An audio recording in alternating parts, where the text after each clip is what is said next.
Oh, I forgot. I forgot. Every time I do this, I forget to do my countdown. So here we go with the countdown, because it's only right to do the count.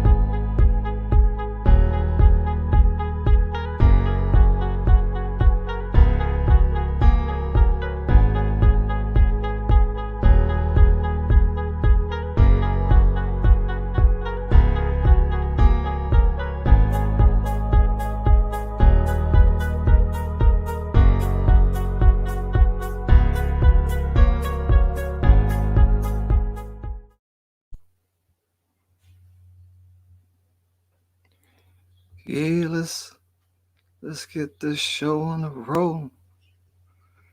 I thought I thought this was gonna have music on it. Oh, I'm lacking. I'm lacking, guys. I try my best to be prepared, but I was still unprepared. I was trying to, you know, put some things together, a whole presentation for today, but some things slow me down. So I'm just gonna do the best. I'm just gonna give y'all what I got. All right, how my beautiful people doing today? I'm so happy to see all you beautiful people in the chat. Marianne, Miss R, the Fisher from Eden. Marianne, okay, Marianne, dropping. I see you writing. L Cruz, Joanna, Sinful, Dad. Yeah, guys, let me warm up a little bit.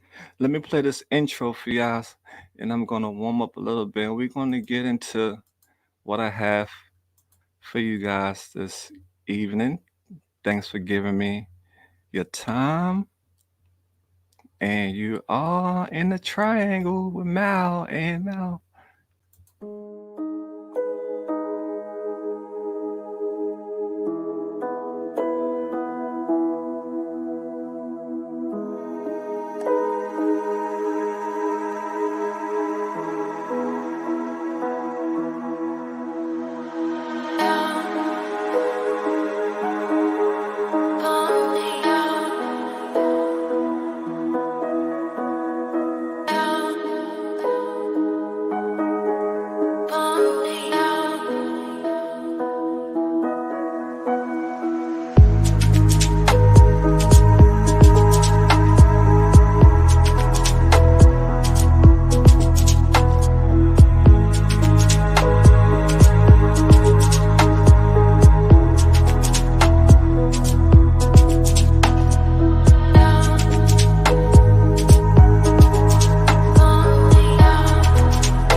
What's up, everybody? I got the chills just going back.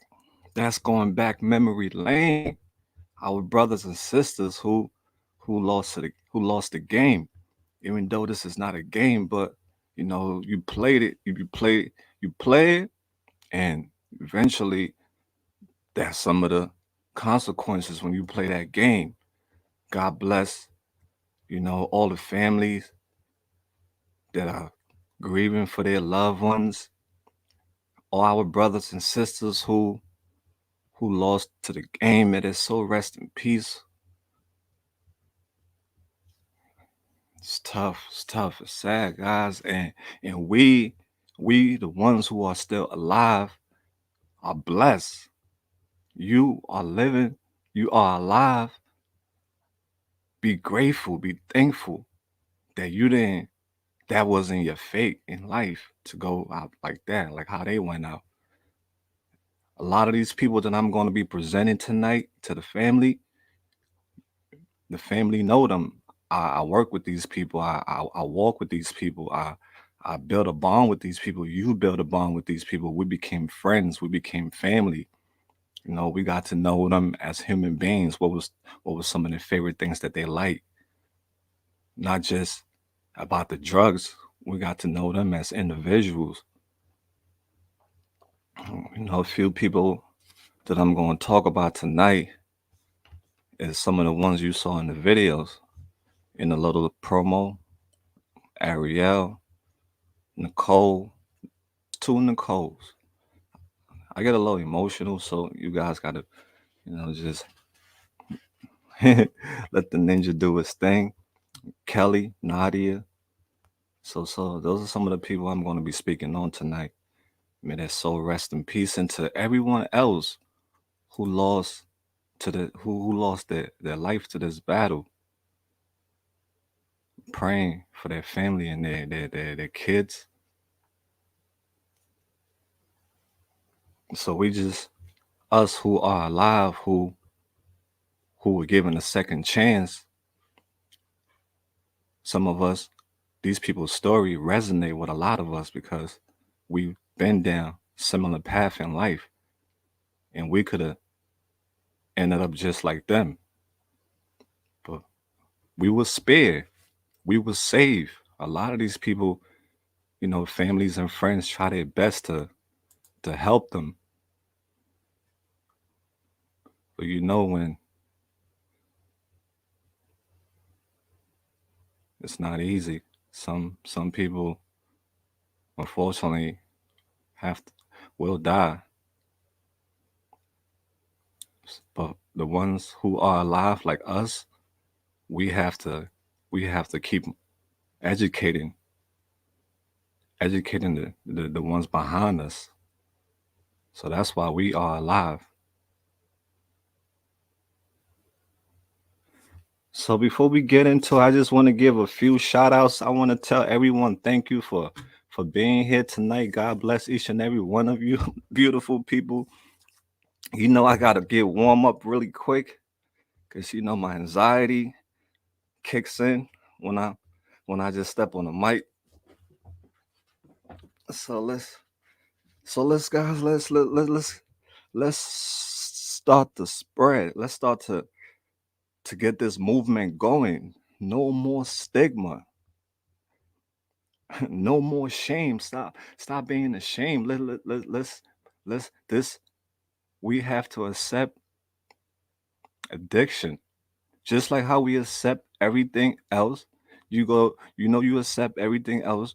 You have to accept addiction. As bad as that sounds, we have to, because that's the only way we'll combat this problem. Us and knowing and acting like it's the worst thing we ever seen in society, but you can go out there and see all kinds of other things, and that's cool with you. But when it comes to addiction, when it comes to things that people are dying from, a lot of people want to act like they don't care. It's it's shame. It's embarrassing when people are dying. Something that's killing people every day recently. in Kensington. The cops was out there. A guy was on the floor, ODing, and the cops is asking other people around. The cops is asking the people who's standing around. Look, you know who's giving out this bag around here? Because 5 people died already. Real talk. The cops was asking people who was around at the time, asking those people what's going on, who's giving out this bag. 5 people have died already in one day. So this is starting to become a real problem. And we cannot act like this is something that's a secret, a family secret. People want to keep hiding the family secret, hiding the family secret. What is that doing? What is that solving? So for my brothers and sisters who are still in the struggle, get help. Please get help. Don't end up dead. Please. You got so many people that love you and care about you. And you're not the only one who's gonna suffer. Just hear me out. Just hear me out, please. All right, just hear me out. It's real talk that I'm letting you know. This is real.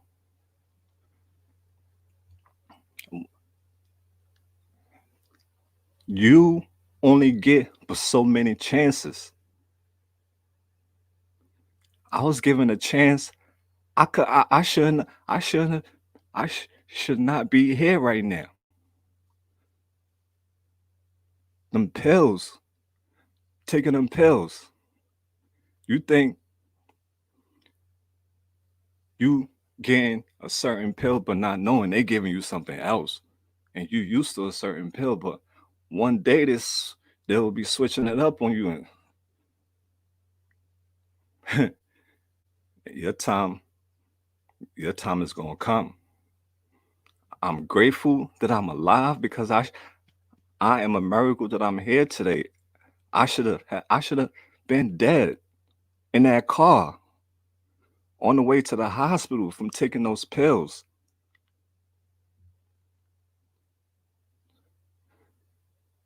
I was in the hospital, guys. I was in the hospital. I had to get rushed to the hospital emergency because I took too many of those pills. Whatever pills that they had given me at the time wasn't the one that I was taking. And I had to get rushed to the hospital. I was throwing up all over the place. I was like, my heart was beating so fast. I was about to die. I was about to die.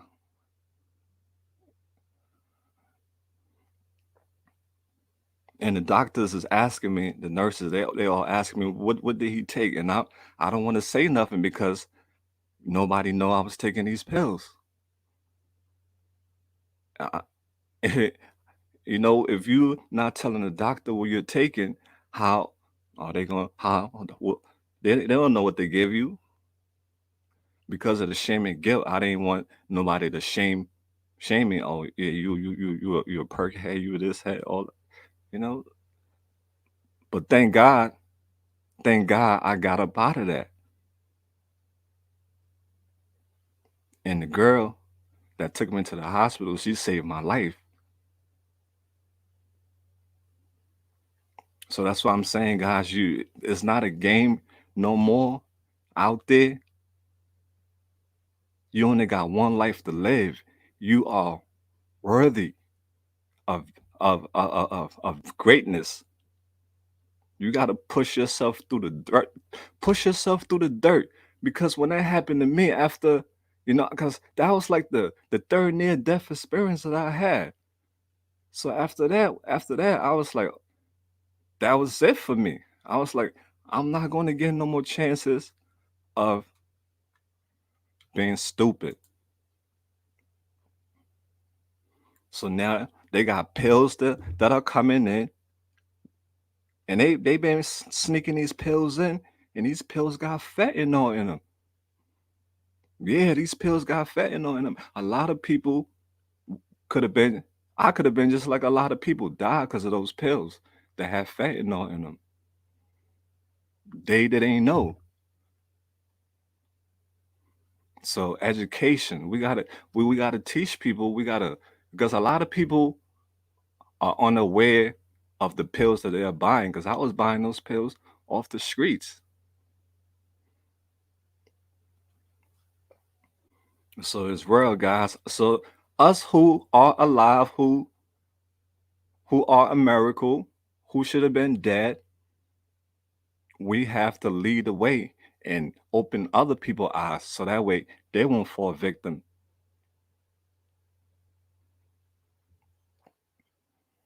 So please, it's getting dangerous out there. It's not the same like back then. No, it's a different ball game now. It's a game changer. Like I told you, the cops is out there. They don't even know what's going on. They're like, yo, this bag, whatever they got coming in there, it's killing people, dropping people seriously. So if you out there, you struggling, you can overcome this, man. You can overcome this. Stop putting yourself down.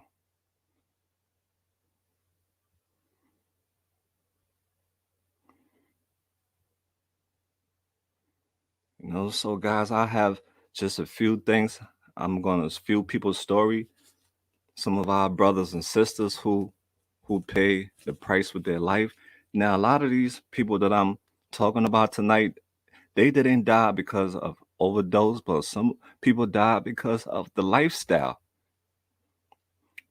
Drugs comes with a horrible lifestyle. So if the drugs don't kill you, the lifestyle is going to kill you.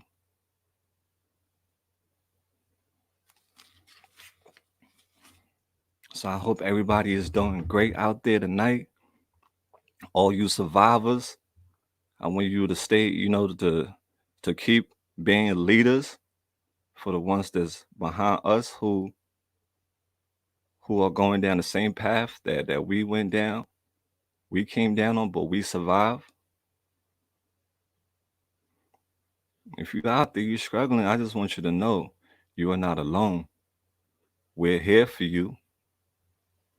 You need us to pray for you. We can do that too for you, all right? You're not alone. We do survive. We do survive. And if you ever experience any type of near death experience when you come up out of it, don't play with your life because a lot of people didn't get their got they didn't get their life back, but you got yours back. You still alive. A lot of people, so many overdose, ODs, but they never learn their lesson. So us who are alive, we are here for a reason. So I'm definitely ain't going back to that thing no more. After that experience, no. So the first person, guys, we're gonna be talking about tonight is Ariel. Let me go to her picture. I will definitely read the comments once I get done with this presentation, guys. I'll definitely talk to everybody, and I would like for you guys to say the name of somebody who you lost to drugs or to the struggle. It doesn't have to be drugs to the struggle. Say their name and something nice about them. Let me look.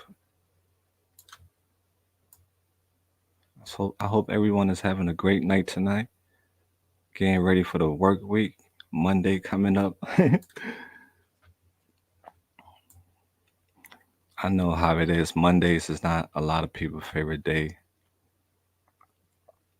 Okay, so let's start with let me drop this little intro and get myself together. Okay, guys. Once I get myself together, then I'll come back. So check out this intro real quick.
at it, guys. Rest in peace to all our brothers and sisters who are not here anymore, and they should be an example for us to carry on the words that they left behind, and that is to keep on letting the world know that we are human beings. We do make mistakes, and we didn't. This was a mistake that we made in life, and we got caught up. It can happen to anyone, given the hand. So don't judge people because you don't know what they've been through in life. Some people been through some some things, a lot of trauma out there, a lot of pain. So I'm sure you guys remember Ariel. I met Ariel in 2020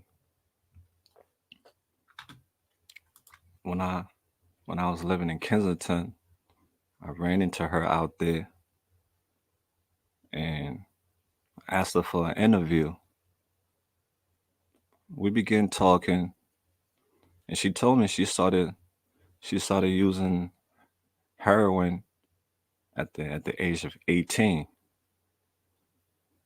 And she came down to Kensington. One day she came down to Kensington to buy some dope, and she got stuck. Like most people, they travel from all over. They come to Kensington because Kensington is the easiest place to get drugs. You don't have to go far. So a lot of people come here. That's why a lot of people are stuck here. When you see all those people out there, you see it like that from all over. They just get stuck because they don't want to go back, keep on driving back and forth, driving back and forth. They're like, what? This is where it's at. Why am I going to be, you know, wasting all that money going back and forth? Might as well just stay here. So Ariel was one of those people who came down to Kensington to buy drugs, and she got stuck. The dope was close. That's why she didn't go home. When she when she got stuck out here, it comes with the lifestyle. She started running the streets to make money like most girls. Prostituted, it comes with that lifestyle. A lot of creeps. Ariel is a very smart person. She's very educated. She got 2 college degrees. When she got into this lifestyle, she lost everything. She lost her home, her cars, her kids,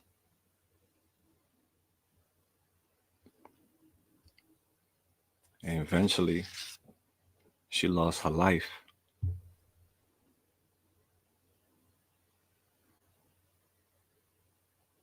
When you live in this type of lifestyle, you'll do anything for drugs.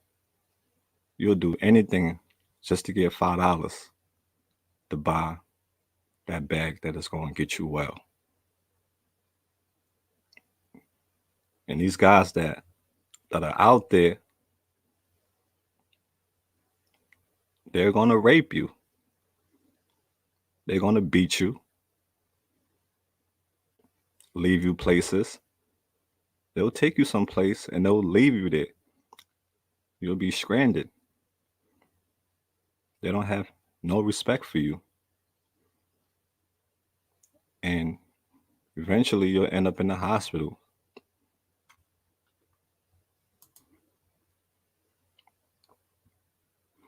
Because it's like feeling like you're dying.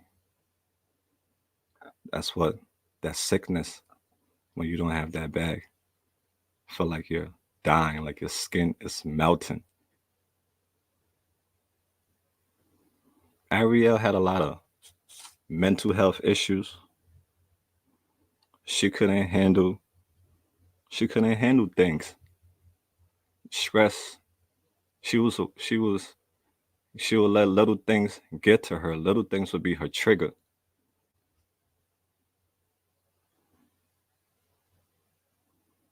And the only way Ariel know how to deal with it is escaping.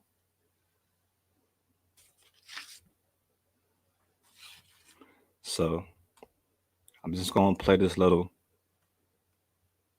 piece from Ariel when I interview her in 2020.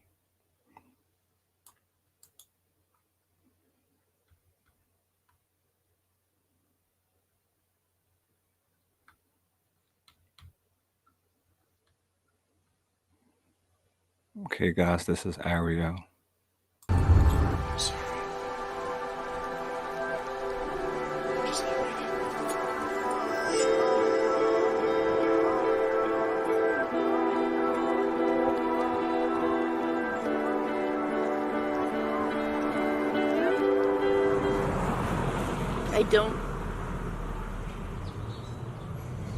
I'll do a quick glance in a window when I walk by, but I don't look in the mirror.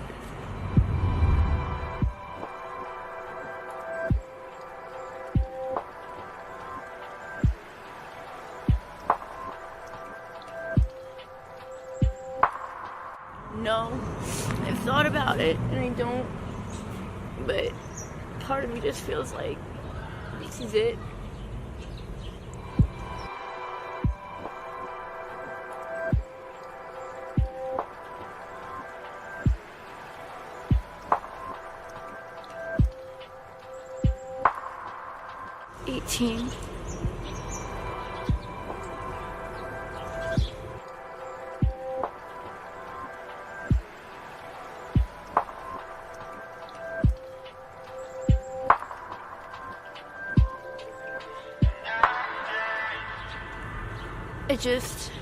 I have a lot of mental health that I can't handle life anymore.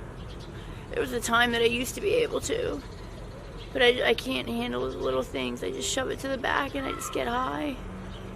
And the sickness definitely keeps you there. But the biggest thing is just to be able to forget and escape.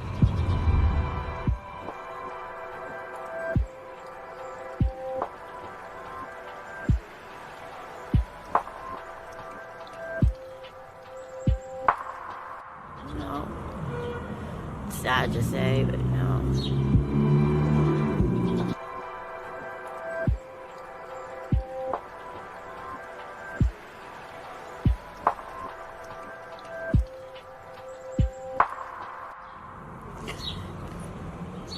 That I would have just walked away. I would have just walked away when it was offered.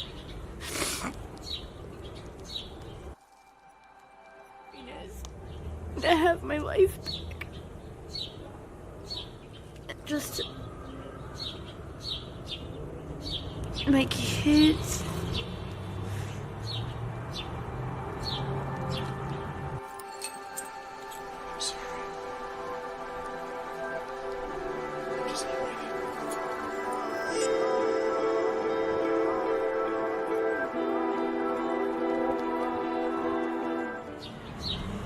A lot of people look at us like we're just scumbags, like we're nobodies.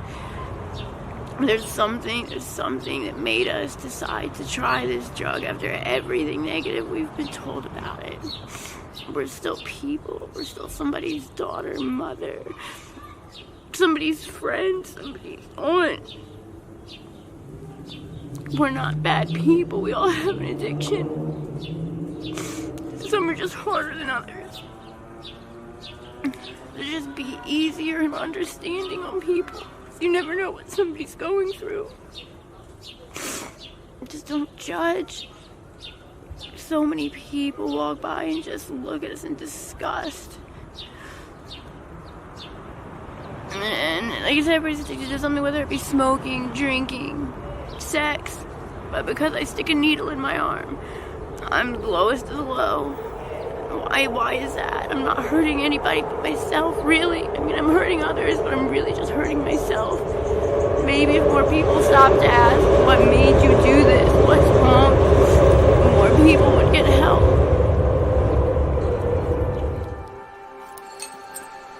I'm sorry. I'm just not ready.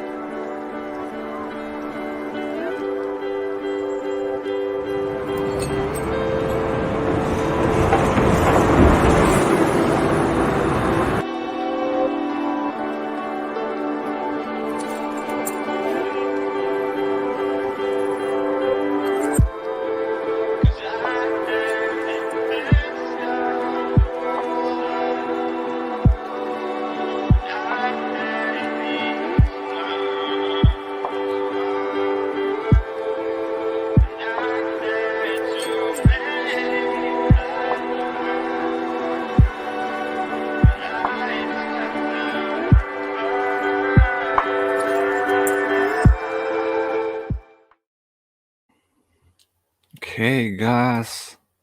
So rest in peace to Ariel. It was sad when I found out she passed away. And the thing with Ariel, when after this video dropped, her family started looking for her. And after that, she tried to get she tried to get clean. Actually, she tried to get clean. She came back home to Reading, PA. It's a place out in PA called Reading, where her mom lived. She moved in with her mom, but unfortunately, she was trying to detox herself. A lot of chemicals are in those drugs that you're taking. You can't do that at home. I know some people say they can go cold turkey detox by themselves, but not everybody can do it. So she went home. She tried to detox, and she died at home. So yeah, struggle is real. She wished. We heard what she said. She wished she could have turned back when they offered her that drug. She wished she could have turned back.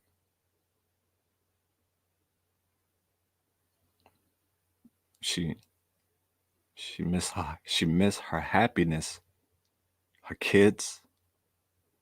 She wished she could have her life back. She wished she could have her life back, guys.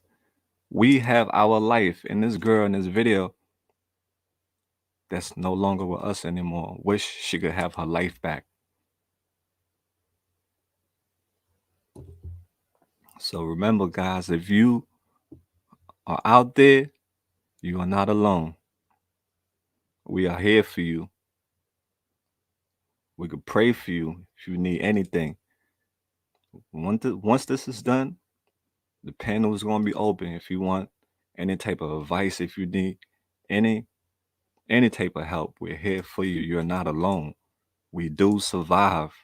Don't don't be like this video wishing you could have your life back, because you got your life right now. Don't take it for granted. So we're going to take a break, and I'll get something to drink, guys, and we'll continue to the next person, which is Nicole.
Hey guys, it's Nicole Roberts. Just saying hi. In the street, just doing what I do every day, panhandling, slash asking for donations. So we're just we're hanging out here on Kensington Ave, and that's about it.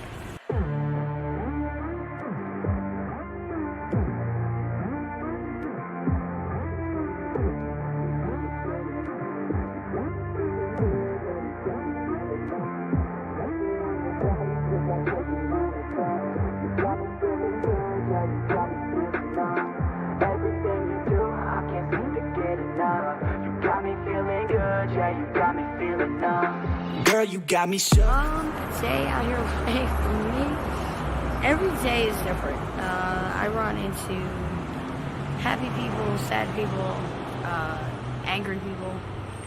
So it's best just to try to keep your patience, keep your wits about you, and stay patient.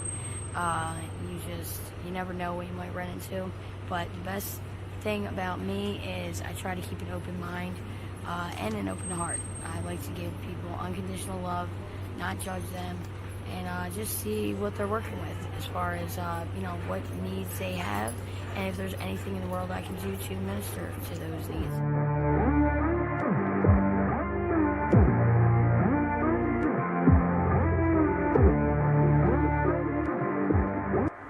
My three wishes would be, let's see, that everybody would just try better to get along with each other. That everybody would stop judging each other.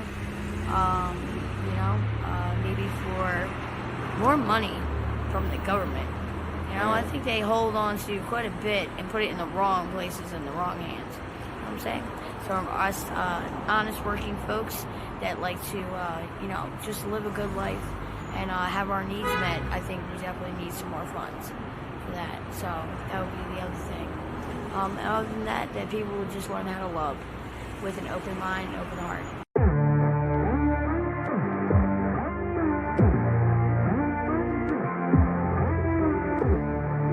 My message to the world is just do what you do, say what you mean, and be who you are.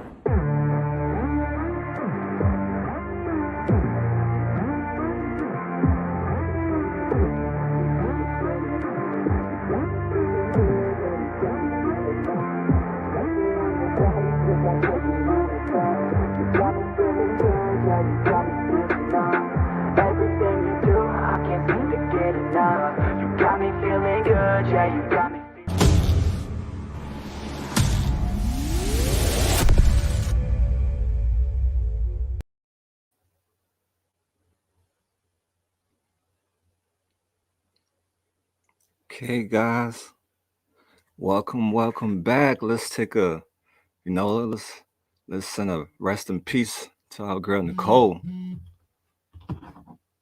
Nicole was such a sweetheart. I ran into Nicole when I moved to Kensington newly. I saw her near the train station with her monkey in her hand rocking back and forth. I thought it was unique. I'm like, wow, it was interesting. And I just bonded with her since that day when I saw that. Cause she was just hugging that teddy bear, like, giving the teddy bear all her love. Like that teddy bear meant the monkey. I mean, I'm sorry, the monkey. I'm sorry. Yeah, she had that monkey in her hand. She was hugging that monkey. She was giving that monkey so much love, and I felt it. I was like, that monkey man means a lot to her. Very very soft spoken woman. She was out there panhandling. You heard what she said, out there panhandling. All the things that she was dealing with. The mean people, the angry people. Occasionally you'll have some nice people. But she was a sweetheart.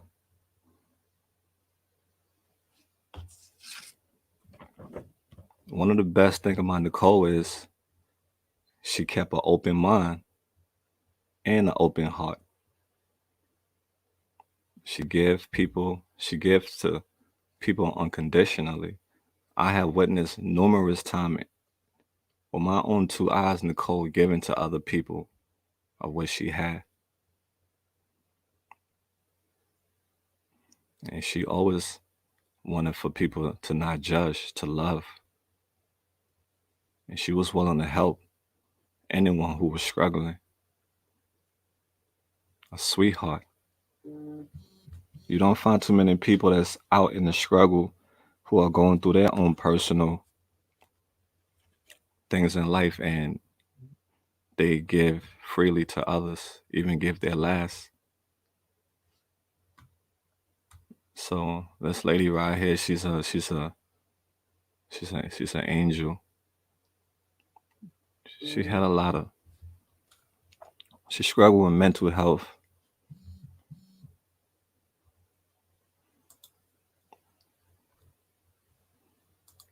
But yeah, that was Nicole message for the world, guys. She want everyone to keep an open mind and an open heart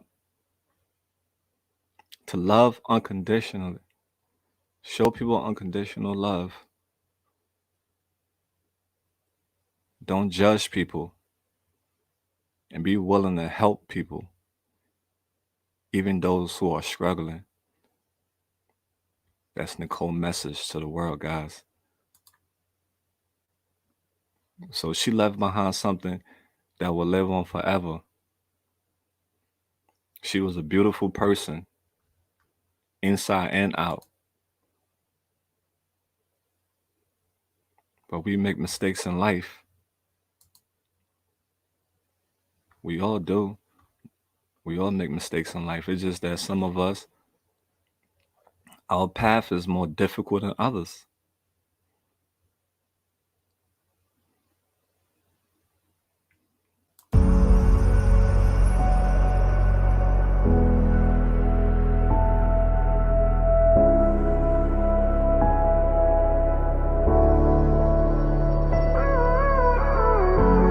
Gave you too much, now I'm swallowed. How you been doing? Nicole, right? Yeah, Nicole. Talk to the people. Tell the people how you doing, because a lot of people.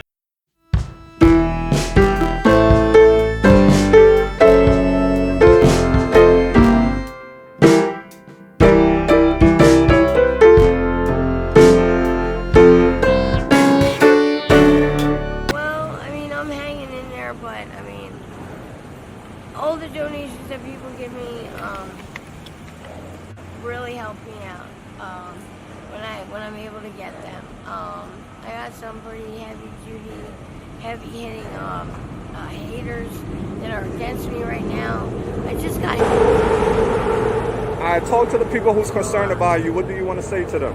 Just keep me in your prayers. If you get a chance to get out of here, I am on Kensington Ave, underneath the L, on Kensington Ave and Allegheny Ave, where the 4 points meet. Right by down where the Walgreens is. Just keep me in prayer, and try to just send me some donations if you get a chance. If you can donate today or any day, that's greatly appreciated as always. Much love to you, family. Love and support and prayers are with you. All right, Nicole, you take care of yourself, all All right? right, thanks. You too.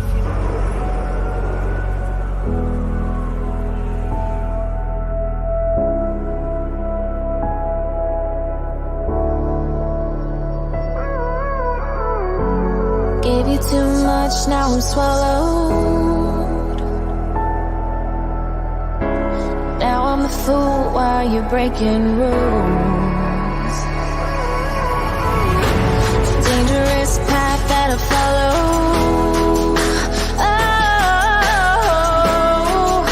Oh, go on, just do what you do.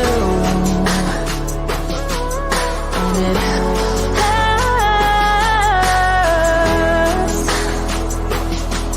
as I bleed. Okay, guys, that was the late Nicole. That was our girl.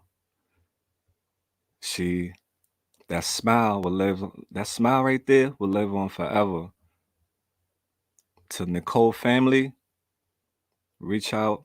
We're here for you. Also, you're not alone. Nicole has a lot of supporters out there, a lot of caring people. You guys, you all did your best. You while Nicole was on this earth, you guys show her love. You guys show her a lot of attention. You guys show her that she was human beings, regardless of all the other people that was treating her like she wasn't that. You put a smile on her face. You see that smile right there when I told her your supporters want to know how you doing? They want to hear from you. That was the smile right there she was giving. She was happy because you don't get that smile a lot from her when she's out there going back and forth in those streets. Unless maybe she go up to a car to give her money.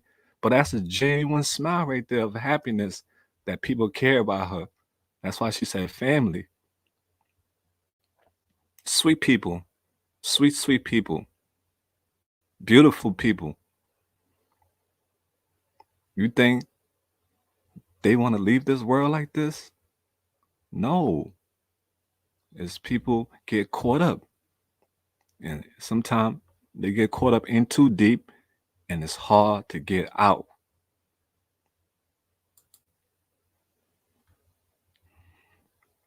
So Nicole Mia Soul, rest in peace. Your message will live on forever with the AML family. Our hearts will always be open, and we will love people unconditionally. And we will not judge nobody.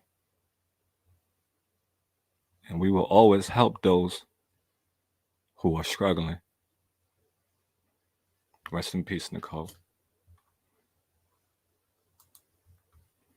Guys, we're going to take a little intermission and then we'll come back with Nadia. I appreciate everyone's time.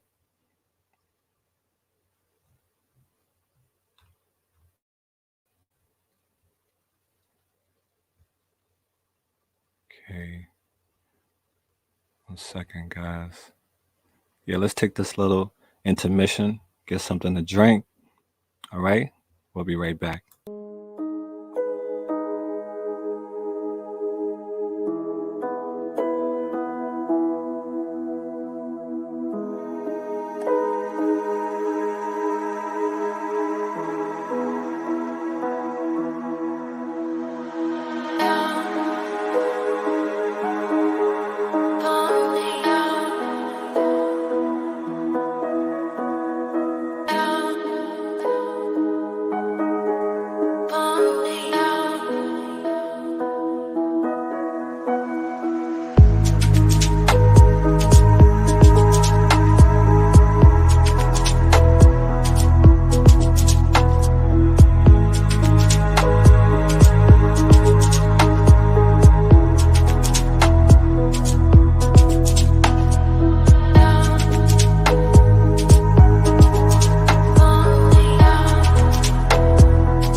Welcome back, beautiful people. I appreciate each and every one of you hanging out with me today on the 6th, paying respect to our brothers and sisters who lost the struggle. And the struggle is never ending. It's never ending, guys. So we have to be strong every day. Be real with yourself. Be real with yourself. Do not you not perfect. Be real and not perfect. You were born to be great someday. See, me, I almost died. I almost lost my life in that in that hospital room, or I could have died in that car on my way to the hospital. But look at me today. I'm real. I'm not perfect, and I never try to be perfect to anyone because I'm still a student in life. I would never say, "Oh, Mal is a master. I know this." No, I'm a student. I'm still learning. So you were born to be great someday. You survived something that could have killed you. You're destined for greatness. You just have to believe in yourself. You have one chance in this world, one chance to leave a mark in this world. Why don't you leave a big mark?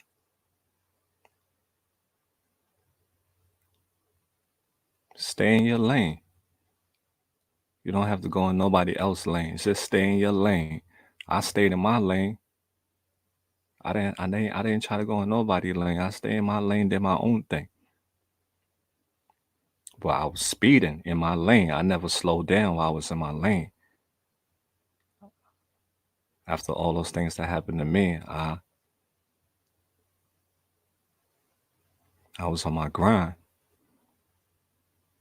So you too can be the same because you are destined for greatness. You are destined to be great someday. You a survivor. You're not going to get a lot of chances of getting brought back to life. This is Nadia. A lot of you may know Nadia. I met Nadia 2020, July. Saw her walking in Kensington. Spirits. How I do my interview is is by vibes. Your spirit. If my spirit goes towards you, I don't go towards people. Something tells me to go towards people. Be honest with you, it's something that tells me that makes me go towards people for some reason. I don't know what it is, but something told me to go towards Nadia, and I interviewed her that day. Got her story. She grew up with both her parents. She was closer to her mom. Some of her favorites, some of her favorite memories was Christmas, the holidays, going shopping, school shopping, with her mom, stuff like that. Watching her mom cook. But like a lot of us,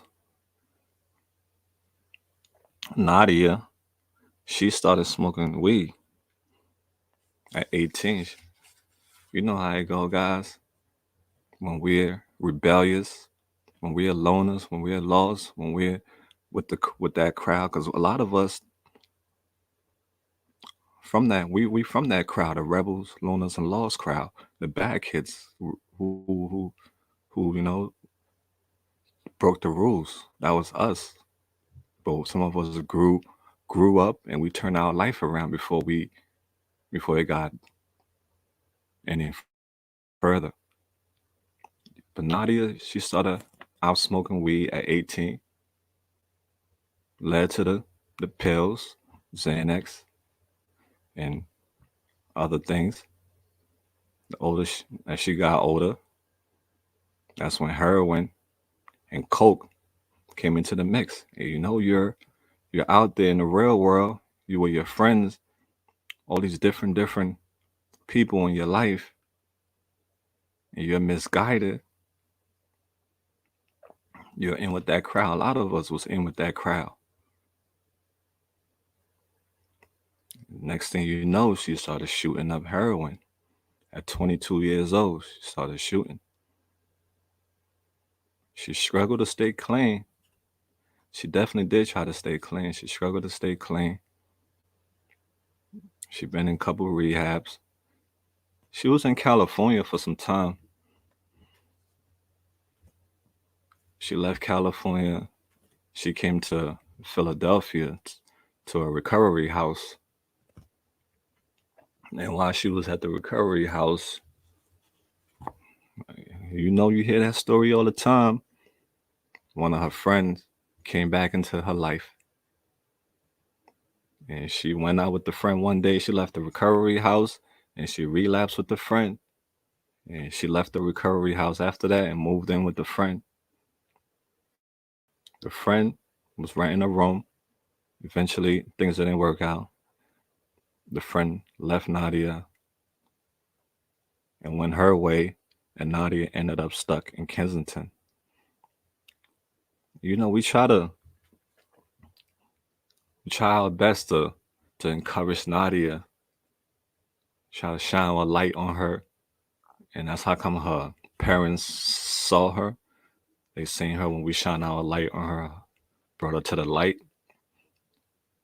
Her mom was trying so hard. I wish she would have went home. To this day, when I look at her, I'm like, why you didn't go home, Nadia? But you know how it is, guys. You know that struggle. So yeah, Nadia got stuck in Kensington, and she fell deep into the devil's playground. Like with the other girls, comes the same thing: doing dates, taking risks for your life, and everything.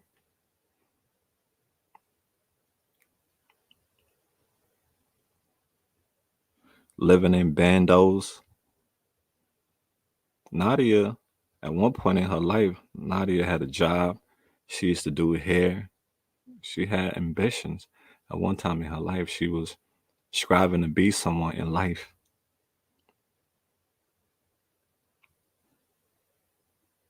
But when that thing is behind you, it just won't let you be great.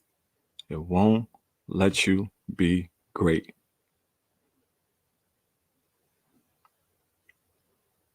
She lost her job.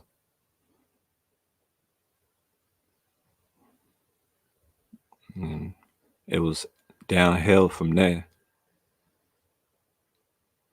Sleeping on people's couch in Kensington, back and forth, sleeping in abandoned buildings, living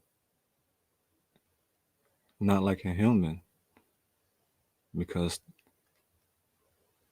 the drugs strips away everything from you. And this girl, she's a beautiful human being inside and out. If you go on her Facebook page and you see her before her addiction, a gorgeous human being. All these people are gorgeous human beings. All of these people are work of art.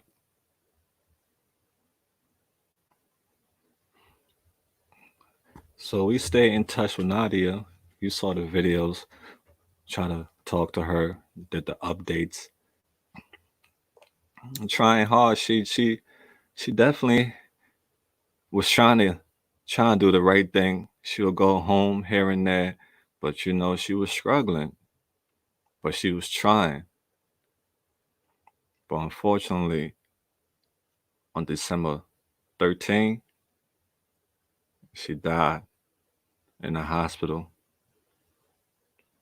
from what I heard was, endocarditis and COVID mixed in. Nadia was a very special friend, kind, loving.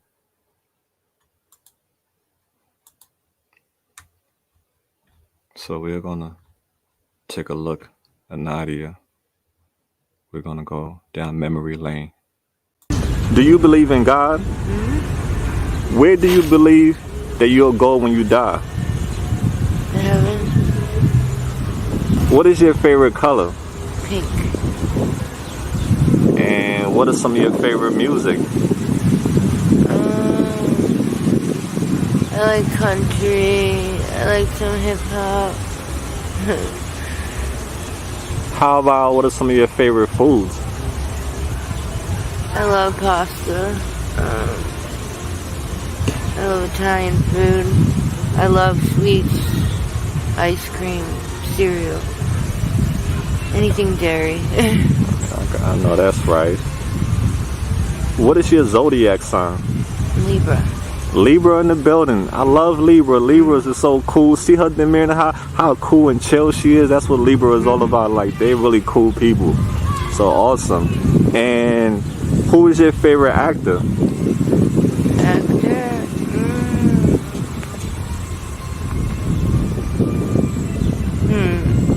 Probably, I don't know. Probably Kevin Hart. Yeah, that's a good one. He's very funny. Yeah. What about actress? You have any? Angelina Jolie. Good, that's a good one. Nice. Do you have a celebrity crush? Angelina Jolie. Is that your celebrity crush? Yes. Okay, all right, I hear that. When you was a little girl, what do you want to become when you grew up? A hairdresser. Hairdresser. When was the last time somebody told you that they love you?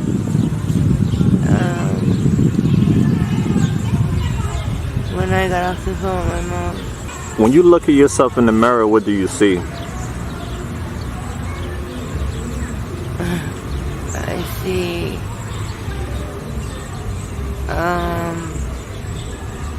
someone who is like wasting away to nothing, basically. If your family was watching this video, what message would you like to send to them?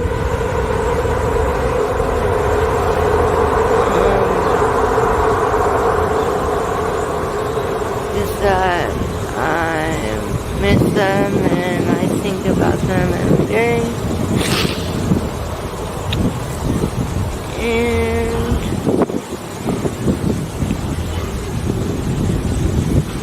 not to worry because I'm okay. Oh, I'd like to see obviously my dad too. Yeah, I'd like. Do you have kids? No. No kids, just a nephew. If you had 3 wishes in this world, what would your 3 wishes be?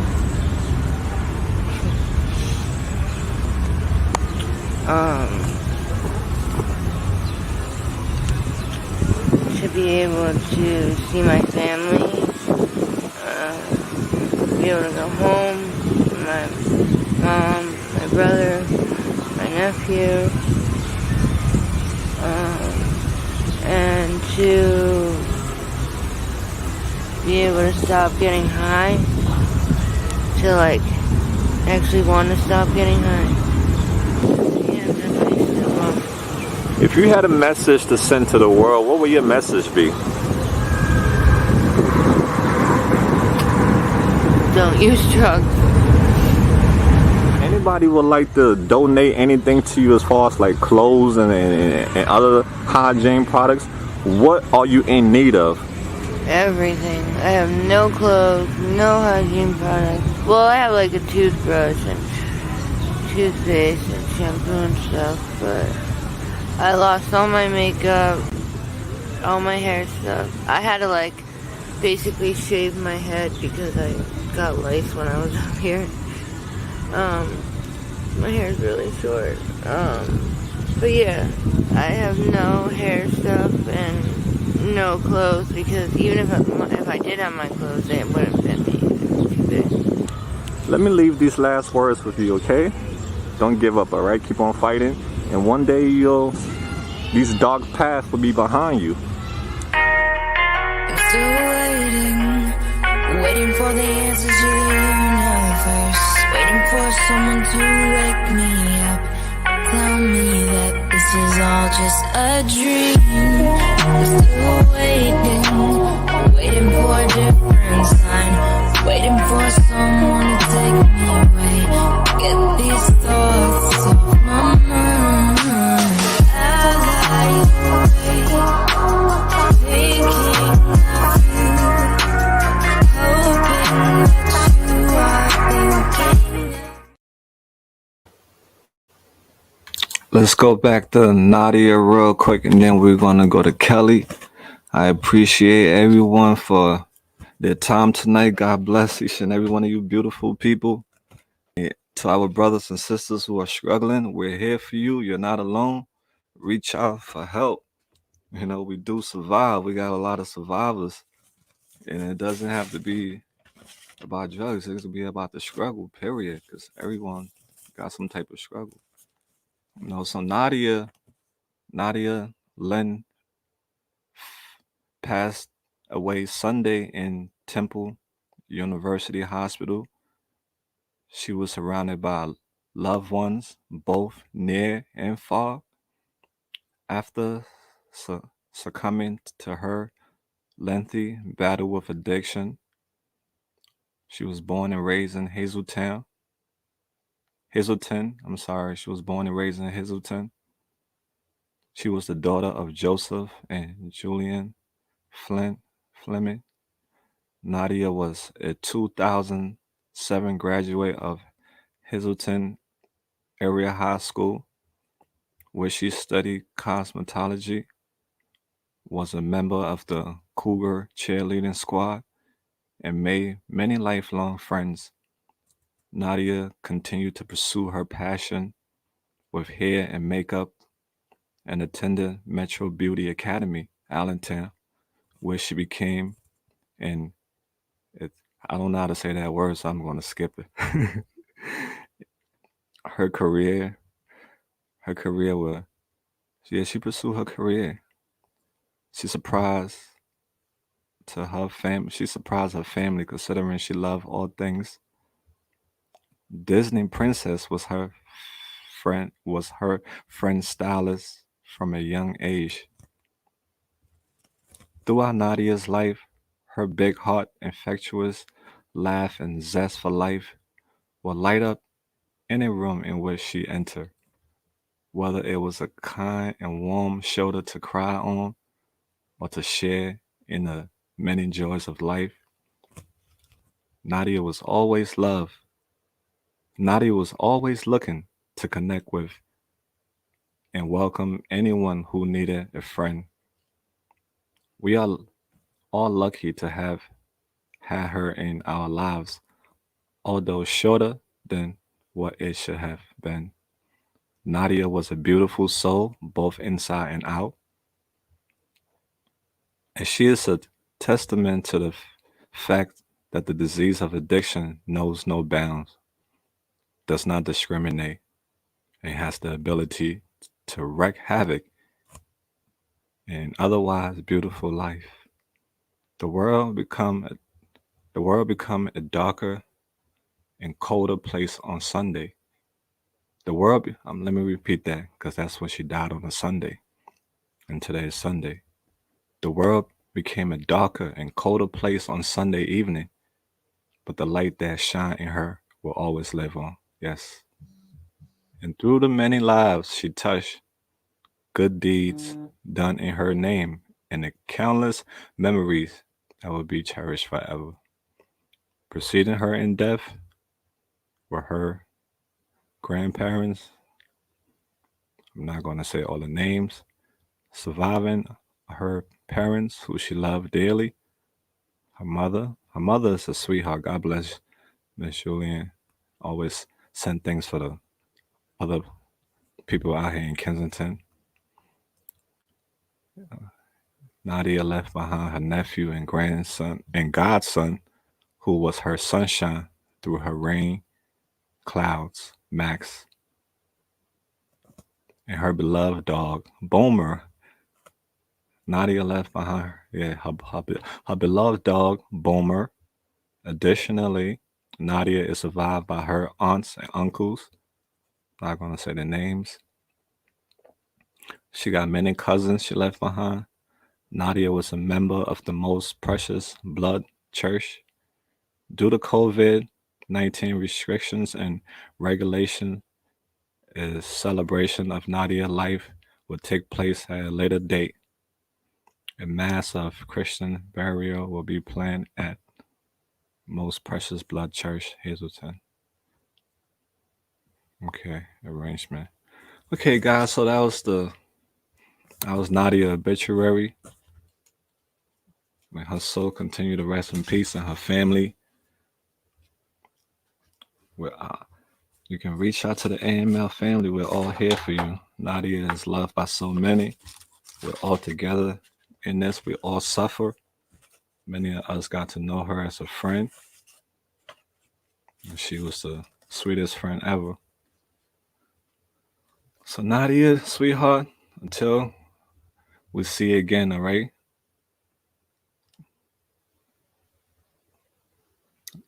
Love you always, my friend.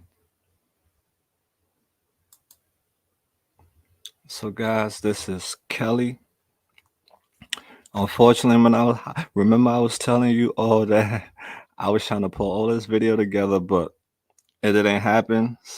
So I couldn't. I was looking for Kelly video in my hard drive, but I'm so unorganized sometimes. My my hard drive is it's a chaos. I got pictures and videos all over the place. I don't have things organized, so sometimes it takes me a long time to find what I'm looking for.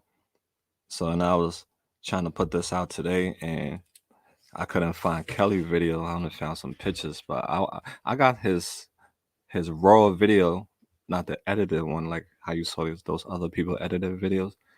So that's why I don't have a video for him. But I do have a few words I want to say about Kelly. I ran into Kelly in Kensington. You know, like I say, it's the spirit moves me to talk to people.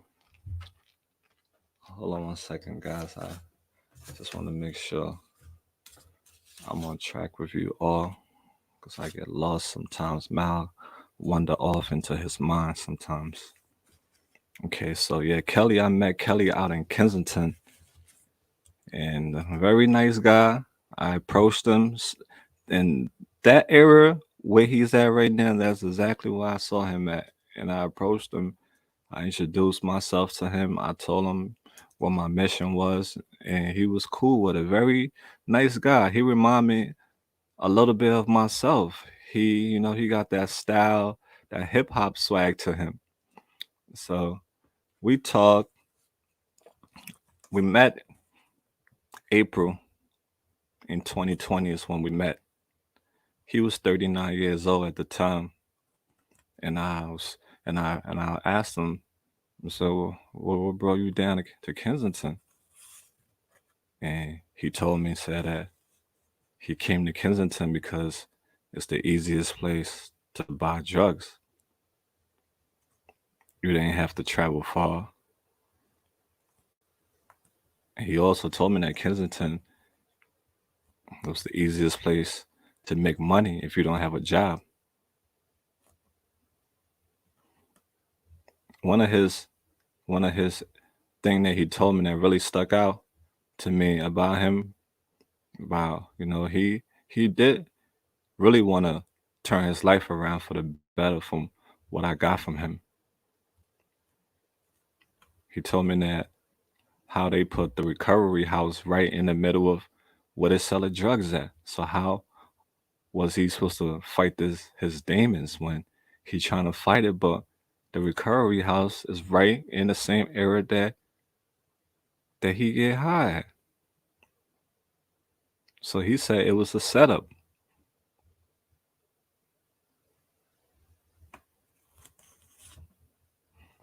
At 10 years old, his parents separated, and his parents separated, and he went off to live with his mom, him and his sister. His story reminded me so much of mine when my parents separated.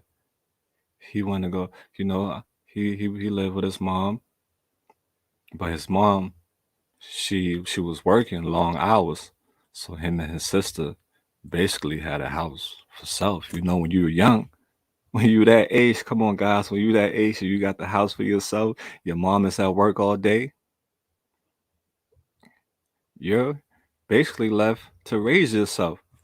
And eventually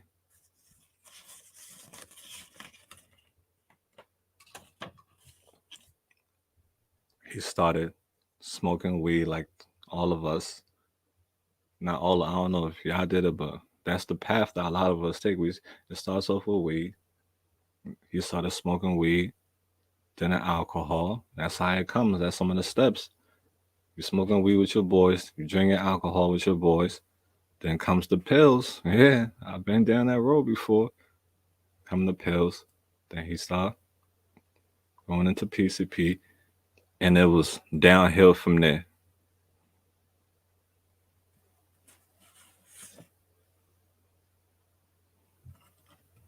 And he lost his battle. He lost his struggle.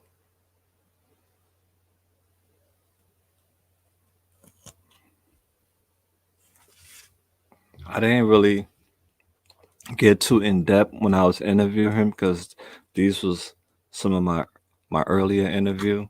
I think his sister is on. His sister is on the line on the chat. Serene, right? Serene.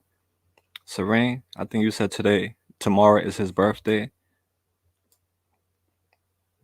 If you still there, Serene, let me know if tomorrow is his birthday so I can put it on the screen because okay, let me see. Coincidence you're doing this video day before his 41st birthday. Oh, God bless you, sir, Cyrene. Yeah, your brother was a very sweet guy.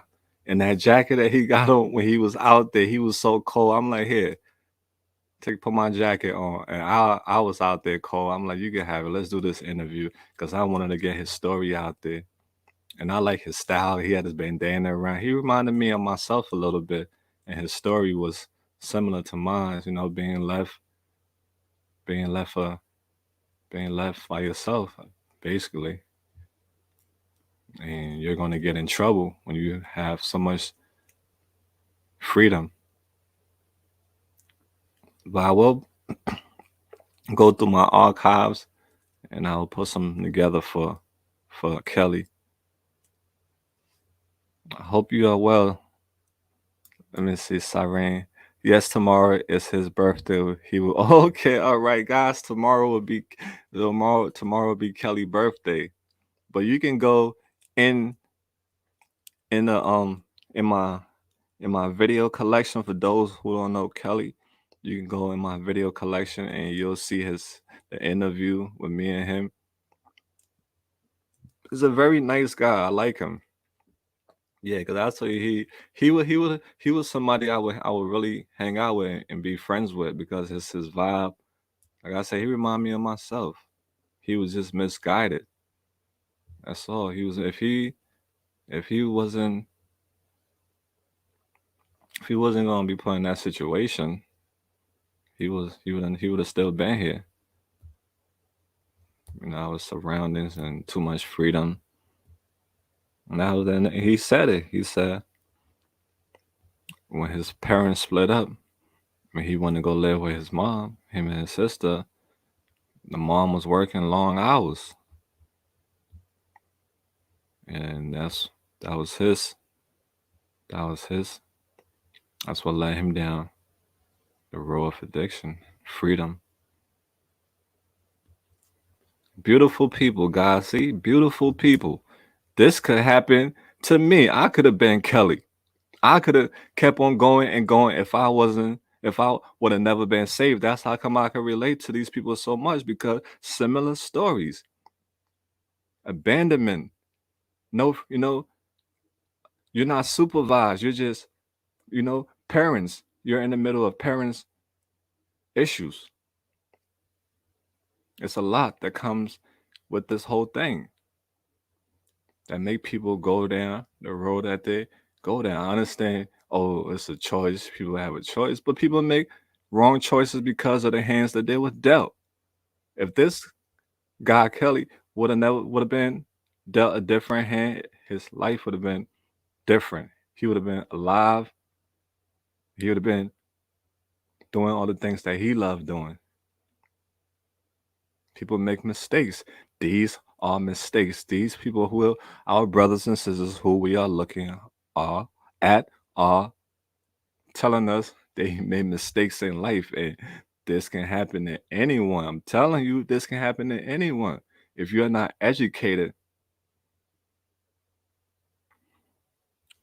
So Cyrene, I just want you to know we're here for you, and I will light a candle for my boy tomorrow. Hopefully we can talk to you, Cyrene, because I know it must be hard for you. I would love to hear your side of the story, how it was for you growing up. You matter also too, Cyrene. Your voice matter too. You're not alone. We're here for you. Cause we all suffer. We all suffer. I'm sure that was your you love your brother unconditionally. You miss him so much. Growing up with him, remember the memories y'all had together playing, it hurts. It hurts. I know you looking at this picture right now. It hurts because I can feel it. He was a sweet guy. He didn't deserve to go out like how he went out, but it's the hands that people was dealt, and they get caught up. Once you get caught up in that life and you become entrenched in it, when it become a little bit too late to get help, it's hard to get out. And some people, like our guy, he never made it out in time, but he never wanted his life to be like this. He just got misguided. A lot of us got misguided. Us who are alive today, we are a miracle because we could have been just like our brothers and sisters who are not here. We just got spared. So Siren, we're here for you. I'll light a candle for my guy tomorrow, and yeah, hopefully we can link up and do something for him, because he deserve it. Kelly, God bless you, brother, and you be shining your light on your sister up there, all right? Walk with her, protect her from this evil world. God bless you. Rest in peace. Guys, we're gonna take a little intermission. I'm gonna get something to drink. You get something to drink, and then we're gonna go on to the ballerina, the ballet dancer Nicole, and then I think we're gonna wrap it up there.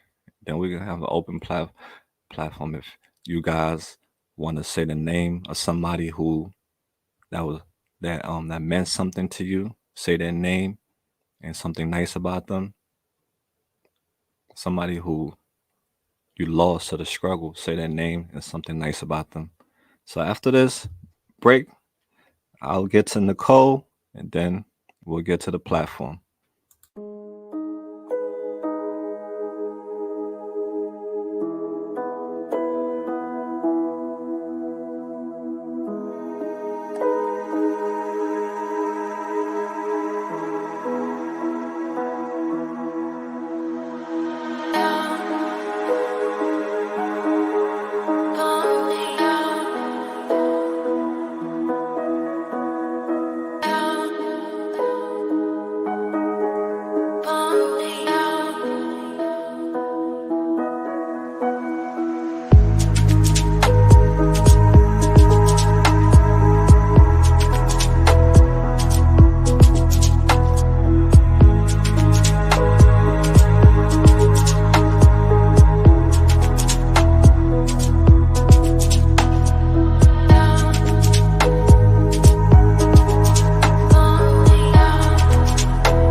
Guys, I apologize for the confusion, Cyrene.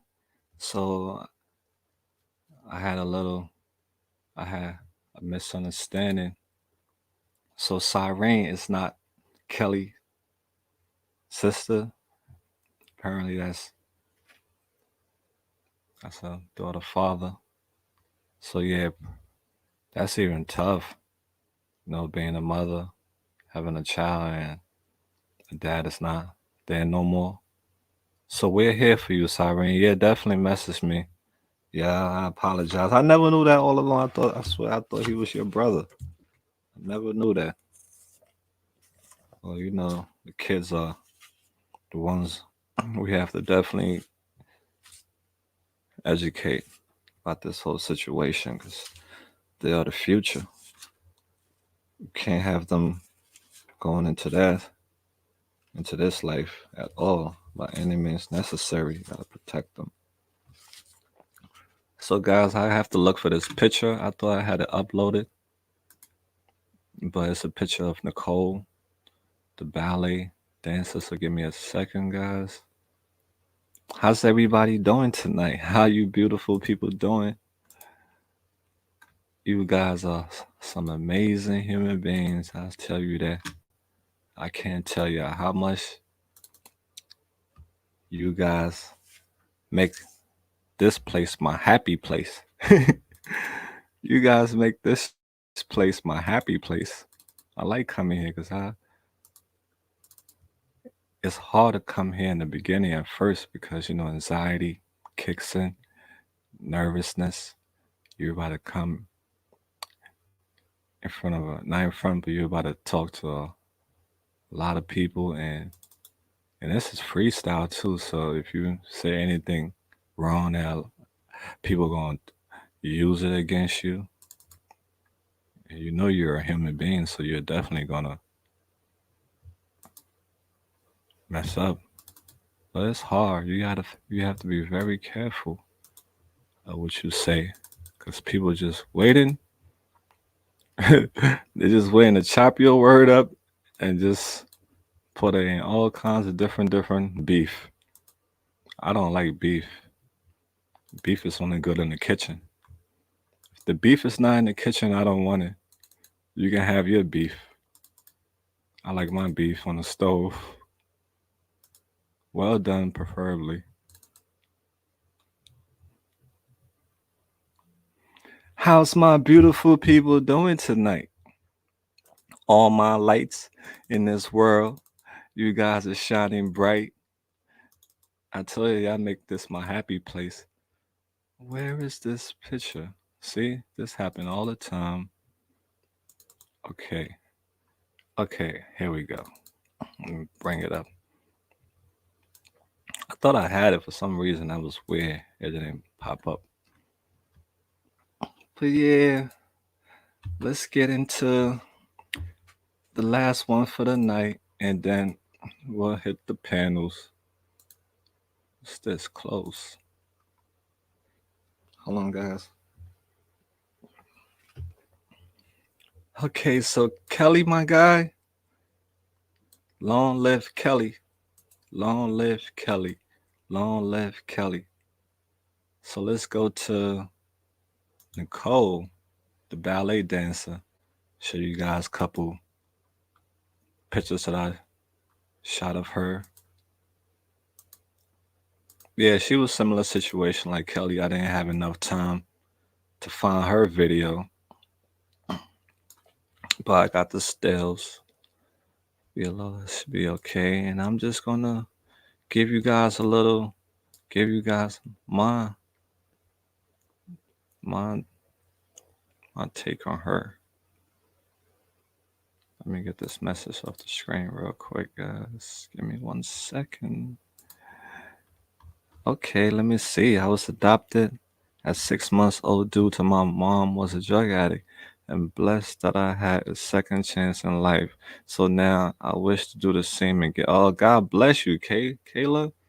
Wow. And see guys, see the struggle out there. You see what people are experiencing out there, people are going through if they don't tell you. You walk past people like Kayla every day, and you'll never know what people are dealing with, what people are battling. That's tough for her. Imagine that. Imagine how she felt. What trauma she got to deal with, the baggage that she's carrying in life, knowing that. Sending hugs to you, Kayla, right? Sending hugs to you, dear. That's tough. All those things people think like, oh, when you get older, you supposed to let it go. No, those things travel with you through life. That's not something you get over with. That thing mess with your mind. You think people don't have feelings? People got feelings and people feel. People have days, holidays, different occasions where they sit down and wonder why my life was like that. Why did that happen to me? Why why I don't have my mom? Why I don't have my dad? And you got these people who got both. They can't relate to you. So how? But you try to tell them, listen, this is it. Be blessed, be grateful, but don't judge the next person. Don't clown the next person for what you have that they don't have, because you can lose that too. Yeah, you can lose it. So Kayla sending hugs to you, dear. Everybody send your love to Kayla. She's a she's undefeated, having to deal with what she's dealing with. God bless you. So let's get to Nicole. Most of you guys might are familiar with Nicole. I'm not sure, but if you're not familiar with Nicole, let me see. I'm gonna pull. I write notes so I won't get caught up. Give me 1 second, guys. I gotta get my notes because Okay. So, guys, this is Nicole. If you don't know who she is, most of these people that I talked about tonight, their videos in my library. Just go type their name, and you can hear their stories. But they left behind something that the world that is gonna live on forever. If they wasn't gonna do these videos, well, their story was never gonna be heard by the world. They were just gonna go unnoticed, like so many other people who have gone unnoticed, whose story was never told. We never learned from them. But these people we learn from. That's why it's so important to talk to people. So this is Nicole. I met Nicole May. Yeah, we met in May of 2021 is when I met her. Very nice lady. And again, the same thing. I was drawn towards her to interview her. And we talked. She told me that she was from Philadelphia, born and raised. She grew up in the Frankfurt section of Philadelphia. That area is bad too. A lot of drugs over there. No, her mom, she lived with her mom and her dad. Her dad worked a lot. Her mom stayed home. But Nicole said there was a lot of craziness in her house. Some homes, you're the kid and it's a lot of dysfunctional stuff going on. Well, Nicole grew up in that type of home. And she said, as a kid, an adult did something to her. She wasn't really comfortable with telling me what the adult did to her when I asked her that she wanted to talk about it. She just said an adult took advantage of her, and that terrorized her for years. She would have nightmares because of what the adult did to her. Night terrors.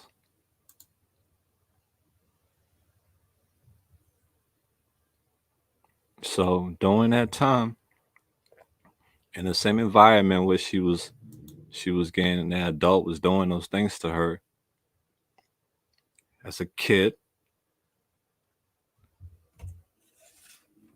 As a kid, right?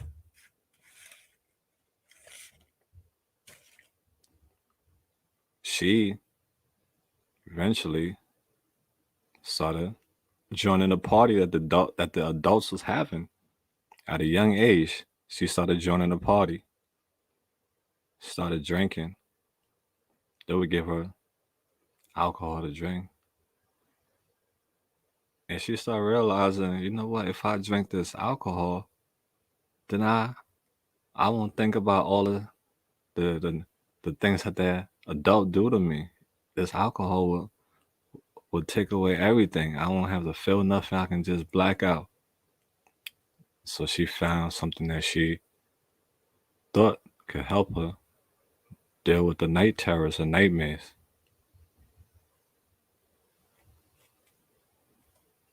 Some of her favorite memories was Christmas, birthdays, spending time with her grandparents. But Nicole, she grew up with a lot of addicts. She grew up with a lot of addicts in her home.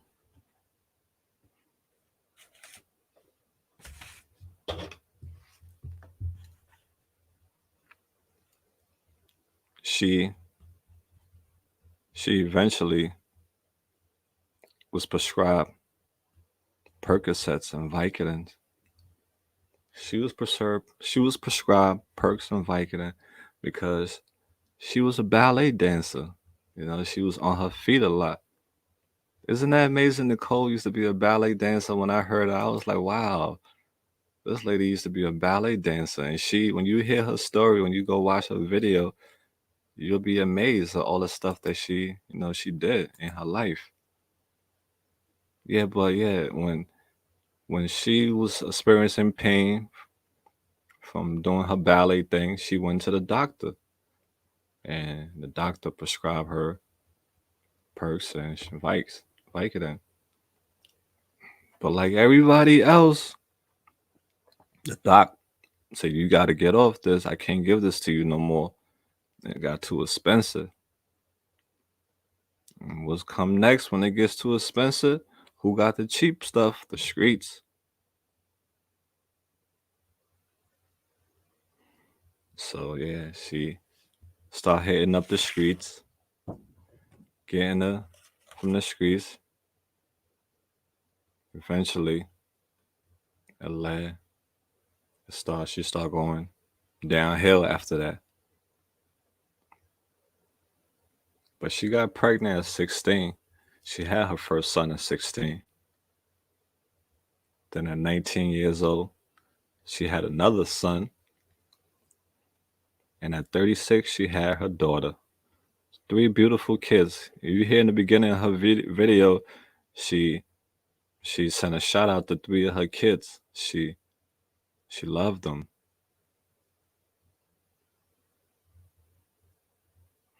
Nicole used drugs to escape her childhood trauma. She became the black sheep of the family because of something that somebody else was doing to her. She couldn't take all those, she couldn't take it.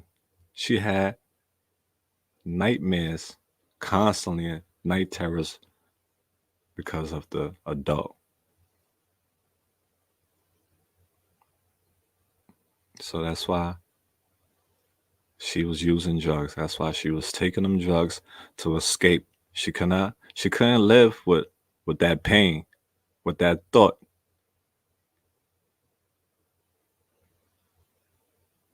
And also with her career.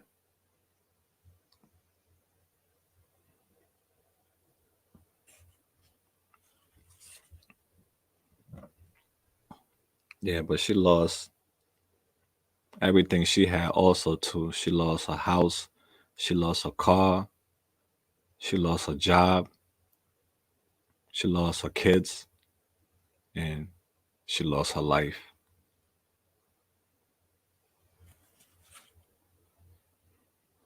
You know, we talked. I talked with her for a few times while she was out there, trying to put the light into her eyes to let her know, listen, you can come back from this. But it's not easy. It's not easy as a lot of people think. This lady been dealing with trauma for so long.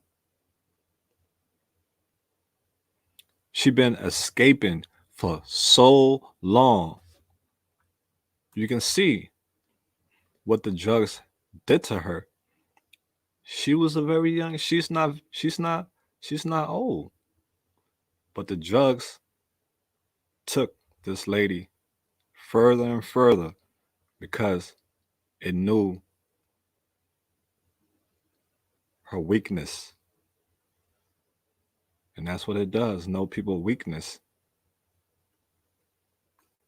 It comes for you when you are at your weakest. And it takes you by the hair. It drags you by the hair. Like he wrap yeah, wrap his hands around your hair, and drag you by your scalp. That's what it does to your death. So guys, these is just some of the stories of our brothers and sisters who I wanted to shine light on tonight again, bring them back into the light, and for us to hear their messages, for us to not forget, for us to keep on carrying this torch. They passed the torch to us. They sacrificed. They died. They died for other people to live. Nicole father, her father, messaged me. He saw the video. I sent him the video. Heartbreaking.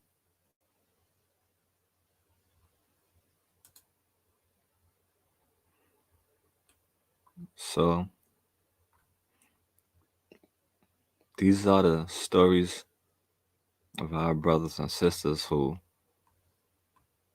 lost who lost the game.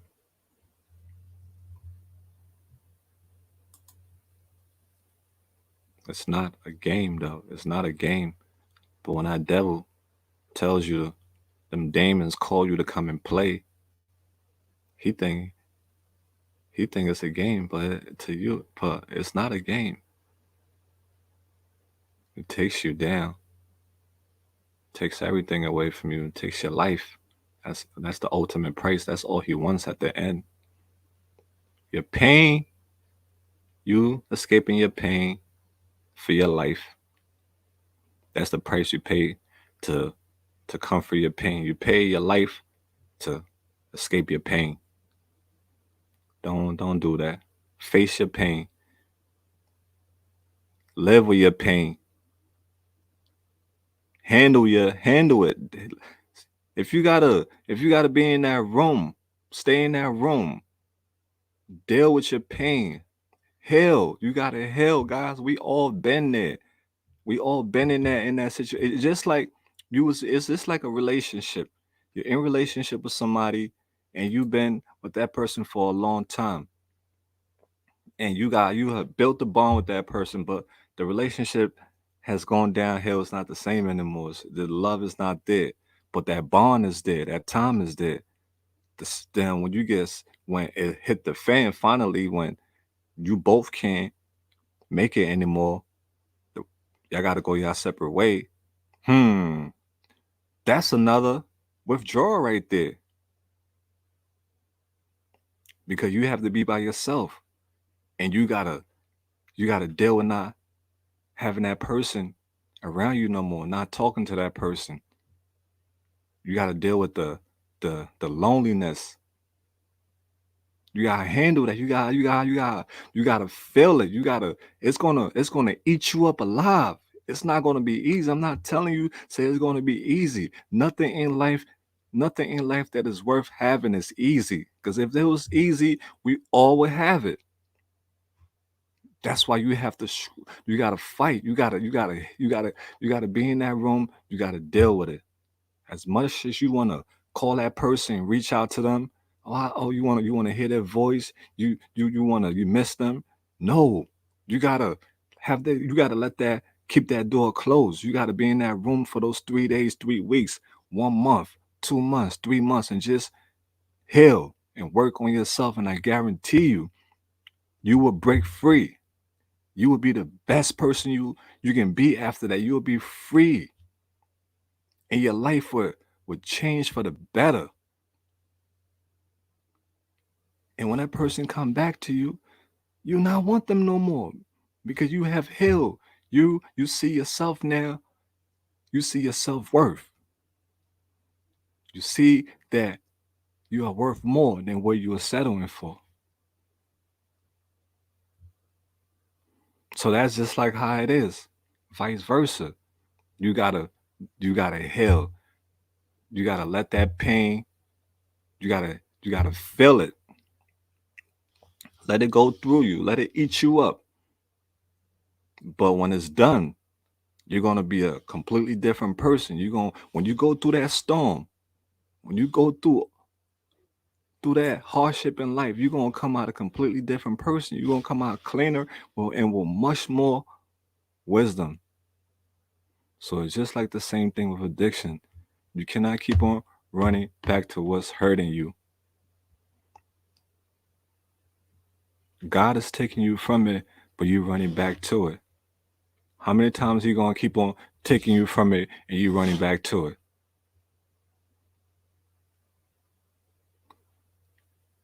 Okay, guys? So face it. It's not easy. Us who are living today, we had to face it. We had to fight it. We almost lost our life to it, but we took our life back.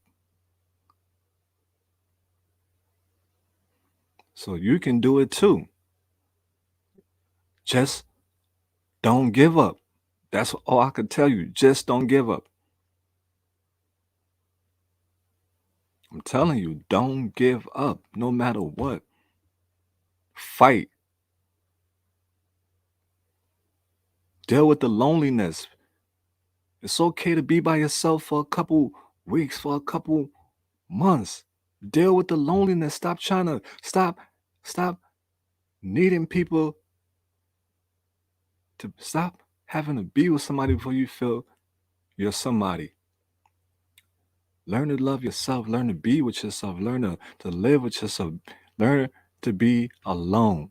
A person that learn to be alone is a powerful person because not a lot of people can be alone. People always want to call up somebody on the phone or come over. They want to go to somebody's house. They always want to be with somebody because they afraid of being alone. Now everybody have their reason why they want to be alone. Some people maybe they don't like their own company. But if you don't like your own company, if you cannot learn to be with yourself, then you're always going to be attaching yourself to other people. And these people might not be people that's good for you. You have to be your own best friend, your own your own coach. You got to coach yourself. You think I got this far by people coaching me? Oh no. I got this far because I believed in myself in the beginning. I believed in myself. Nobody believed me in the beginning when I started my YouTube thing. I was pushing myself on.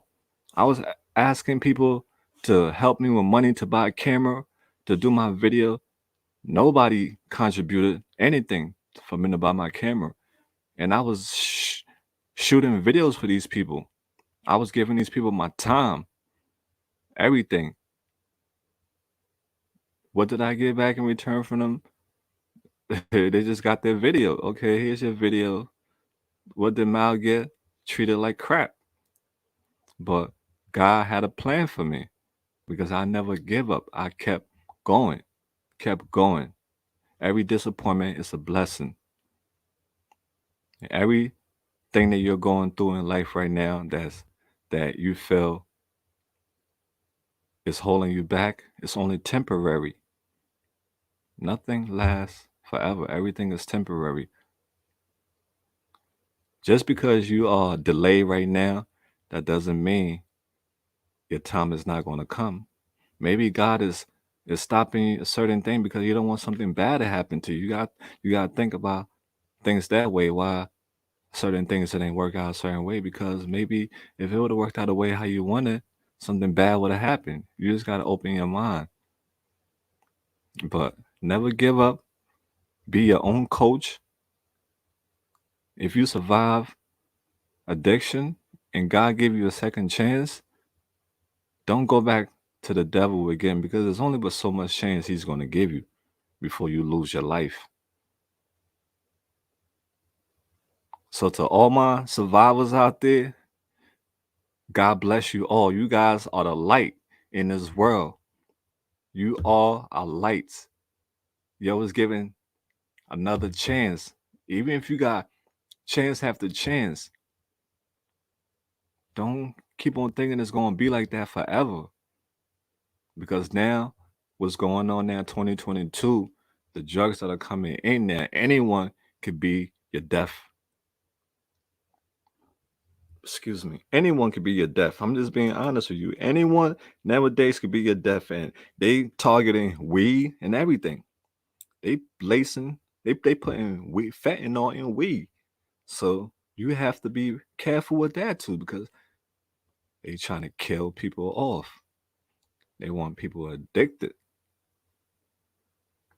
When I watch the news, all I hear about is drugs getting conscious, more drugs coming in, more drugs coming in. That's what I hear, more drugs coming in.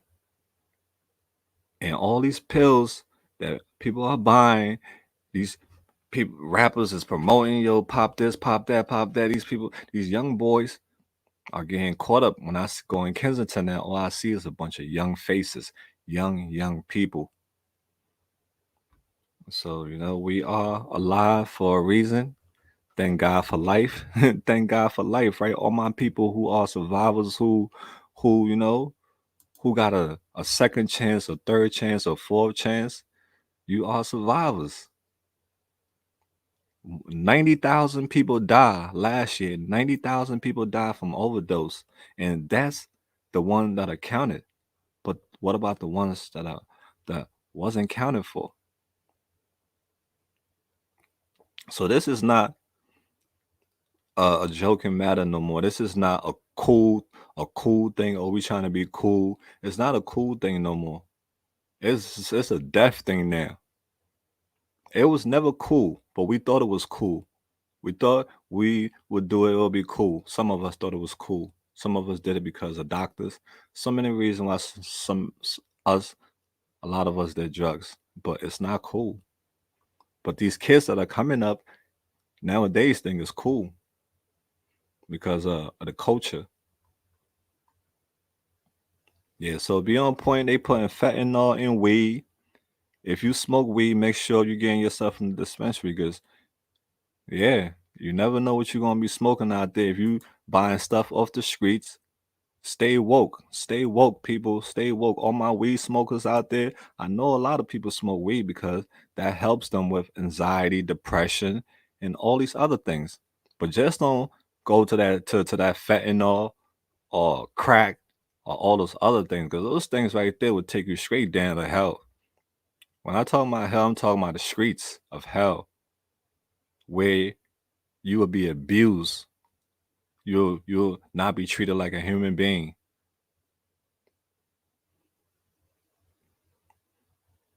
So, all my people who smoke weed, just make sure the people that you're getting your weed from are legit. If you're getting it from the dispensary, God bless you.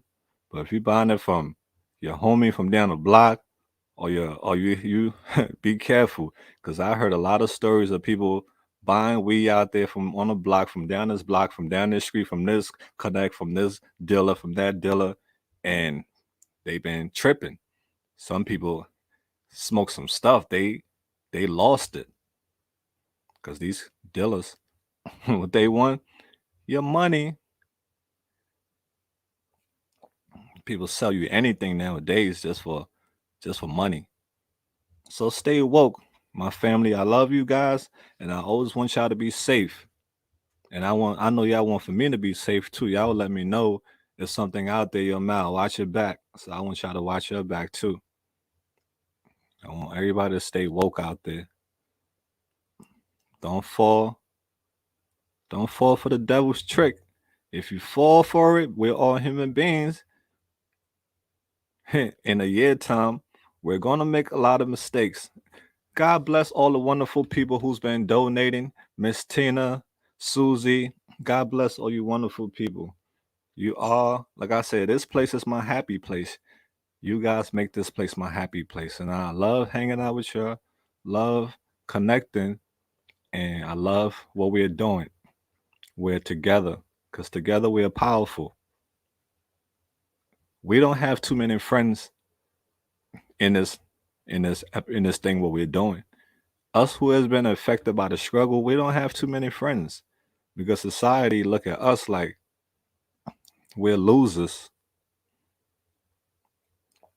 So we're fighting so hard to let them know, listen, we are not losers. We do recover. We can make something better out of our life. You know, our past doesn't define who we are today. You talking about somebody 10 years ago, 8 years ago, or 5 years ago? I'm not that person no more. you you late. I pass you. I pass you. You think about the person I was 5 years ago or 2 years ago. Even if it was a month ago, I passed that person. I'm not that person no more. You grow every day. So let your don't let nobody use your past against you because you can change. And you can change. Anyone can change. Everyone can change if they want to change. Some people just need help, more help than others. So guys, thank you so much for hearing me out today. God bless each and every one of you. I love you all. I want you I want you guys to keep striving for greatness. Keep chasing your goals and dreams. Every day, work on being the best person you can be. So, guys, I'm going to drop the link. If anybody want to come up here and say the name of somebody who was near, who was dear to them, somebody who meant a lot to them, and that person lost their life to the struggle, you can say that person's name and say something nice about that person. All right. So I'm gonna drop the link and let's get this popping. Hope you guys is all having a great Sunday. I appreciate everyone's time again. Like I said, your time is worth more to me than anything in this world. So that's the link right there I dropped, guys. Let's let's flip the script real quick. Okay, guys, I dropped the link. If anybody wanna come up here, that's the link right here. Anybody wanna come up here and say something of somebody who they lost to the struggle and want to say something nice about them, you're more than welcome to hit that link and come up on the platform. If you want to be a ninja, you can be a ninja, or if you want to show your face, you can show your face. If you need prayers, you can come up here for prayers too. I'm sure the family will pray for you. You are not alone, guys. You are not alone. No matter what you're going through, somebody is going through the same thing as you also. And remember, it can all your situation might be bad to you, but it always can be worse. Just never give up. Okay, we got some wonderful people. We got Empower Woman stepping up to the plate. Let me add her to the chat. Good evening. Good evening, Mel and chat. Yeah. to all the beautiful people in the chat and to you as well, Mel. Oh, thank you. And last night when I was talking to you, it slipped my mind that it was my sister's actually anniversary today. It's been 19 years since she passed. Oh, wow. And her name is Debbie. Debbie, okay. And of course, I'm going to say wonderful things about her. Mm-hmm. She was younger than me, and she was, we were really close. We had a really close bond. She was like my baby doll. Hmm. Hmm. And I looked after her as we were growing up. And so we were very close. And she was really, really sweet with a mischievous twinkle in her eye, though. Hmm. Oh. And she always said that she couldn't cook. She says, I burn water, which is true. And she was the type of person, she was, you know, um, an outdoor person. She loved nature. She loved animals. She loved to tinker under the hood. She loved to go Mm-hmm. fishing. And she was just a beautiful soul. She really was. And Oh. her life cut short. And I miss her every day. I miss her laughter because even though at times when she used to call me, because she lived so far, she moved so far away to get away from her previous lifestyle, that was so dangerous. Mm-hmm. She used to call me even though she would cry, and somehow we would end up laughing so hard. And I really miss that, Yeah. and Mm-hmm.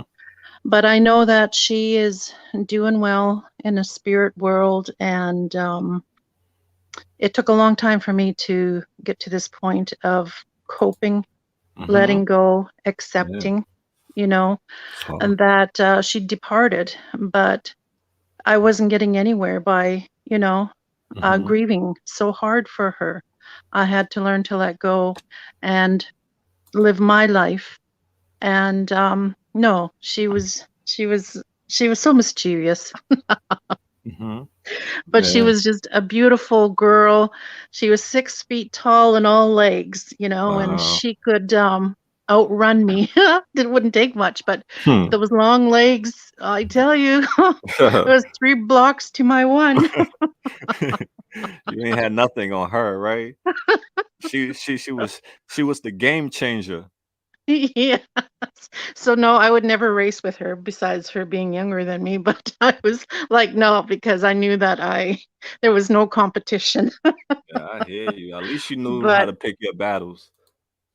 exactly. So that's what I wanted to say. And Oh, that's have a good evening, nice. everybody in the chat. I will drop down Wow. and let somebody else come up and talk. Okay. Thank you so much, Uh, Mel. You did a beautiful thank you tribute so. to Oh, these thank you. beautiful souls that went to heaven. You do Amen. so Yes. much. You do Amen. so much. You're so loving, so Oh, thank kind, you. so generous, and you're very gifted with your photography, videography. Your editing Oh, skills are beyond, thank graphics that you. you Oh, do that's.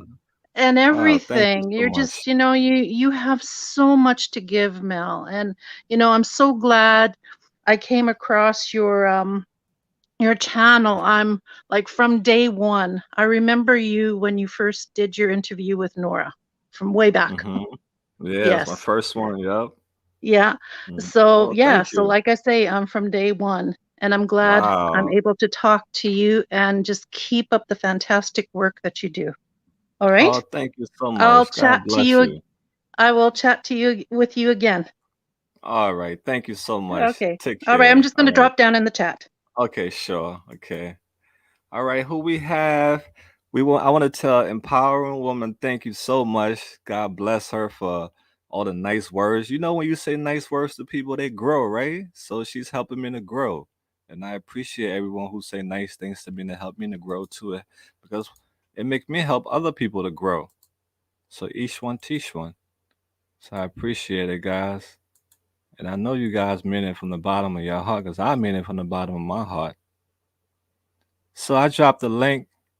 If anyone would like to come up here and say something nice, say a person name, that meant a lot to them, and that person are no longer here, whether it was from the struggle or anything else, you want to say something nice about them. And yeah, anybody else, the link is right here, guys. I know a lot of you guys is a lot of you are in the bushes. Hi, Lily. Let me give a shout out to some of y'all while we talking. Maybe somebody will want to step up. Big shout out to Lily. How you doing this beautiful Sunday? How's everybody? Everybody getting ready for work tomorrow? Oh, thank you so much, Shalia. Shalia? Yeah, I'm trying not to chop name Mal the Chopper. Crystal Crossing. Hey, Mal. Hi, Crystal. Oh, Lily is shy. Lily, I'm shy too. Trust me, I'm part of the shy gang. I'm the shy kids. So we're gonna go down. I'm just gonna give some shout out to some people. Want to give a shout out to all you wonderful people who's been popping up. You know who you are. All you wonderful lights. You guys been shining your light all around the world. It's amazing. Shout out to Latina. Shout out to Sherry, Holistic, Brittany, Penn Dizzy, Marianne Hope, Joanna, Jean. The list goes on and on to all the wonderful people we've been having. Dave, Angela. Angela says she think I make a good narrator. Who knows? One day Mal might get discovered. He might get discovered on YouTube. Don't people get discovered on YouTube? If I get discovered on YouTube, I'm taking the whole AML family with me. I'll be like MC Hammer. You know, MC Hammer took everybody with him and he got broke. I'll take all y'all with me and I'll be broke. Because I know y'all got my back, right? I'm going to take the whole AML family with me. I'm like, I can't forget all my peoples like Rachel, like Melissa, Steve. Hey, what's up, guys? Yeah, we're just doing a tribute tonight for our brothers and sisters who lost who lost the battle, the struggle, who lost to the struggle. And if anybody want to say something nice about anyone that meant a lot to them, whether they die from the struggle or anything else, sickness, yeah, everything is a struggle. Anything that you die from is a struggle. So if anyone lost themselves to the struggle, you're more than welcome to come up on here. You don't have to show your face because a lot of us are shy. We have anxiety because Miles the anxiety king. He got to use the bathroom before he come up here and everything. I'm the king of anxiety. I don't know what it is. Oh, we got Empress. Empress getting ready to brace the platform. Here we go, guys. Let's add her. Yo, yo. Say What's up, goodbye. Empress? Empress, Can you you the hear one me? that be you the one that be giving me echo, Empress? Are you the echo queen? Can you hear me now? Yeah, I hear you perfect. Hi. Hi, I was saying, are you the echo queen? You know the echo queen. No, I'm not. Actually, I'm a lot better than I was last night. I was in bed the other night, so I really wanted to have you to have a visual of me, but I do have a story Oh wow. about a friend of mine that I lost Awesome. back in 90 3 90 96. She was an addict, and well, I don't like to use that word, but she was a Yeah, person that used drugs, and right. she had three kids. We were classmates, and she came up missing. And she would always leave home. You know how they do. Hmm. We're from a small place, so it's not like a city.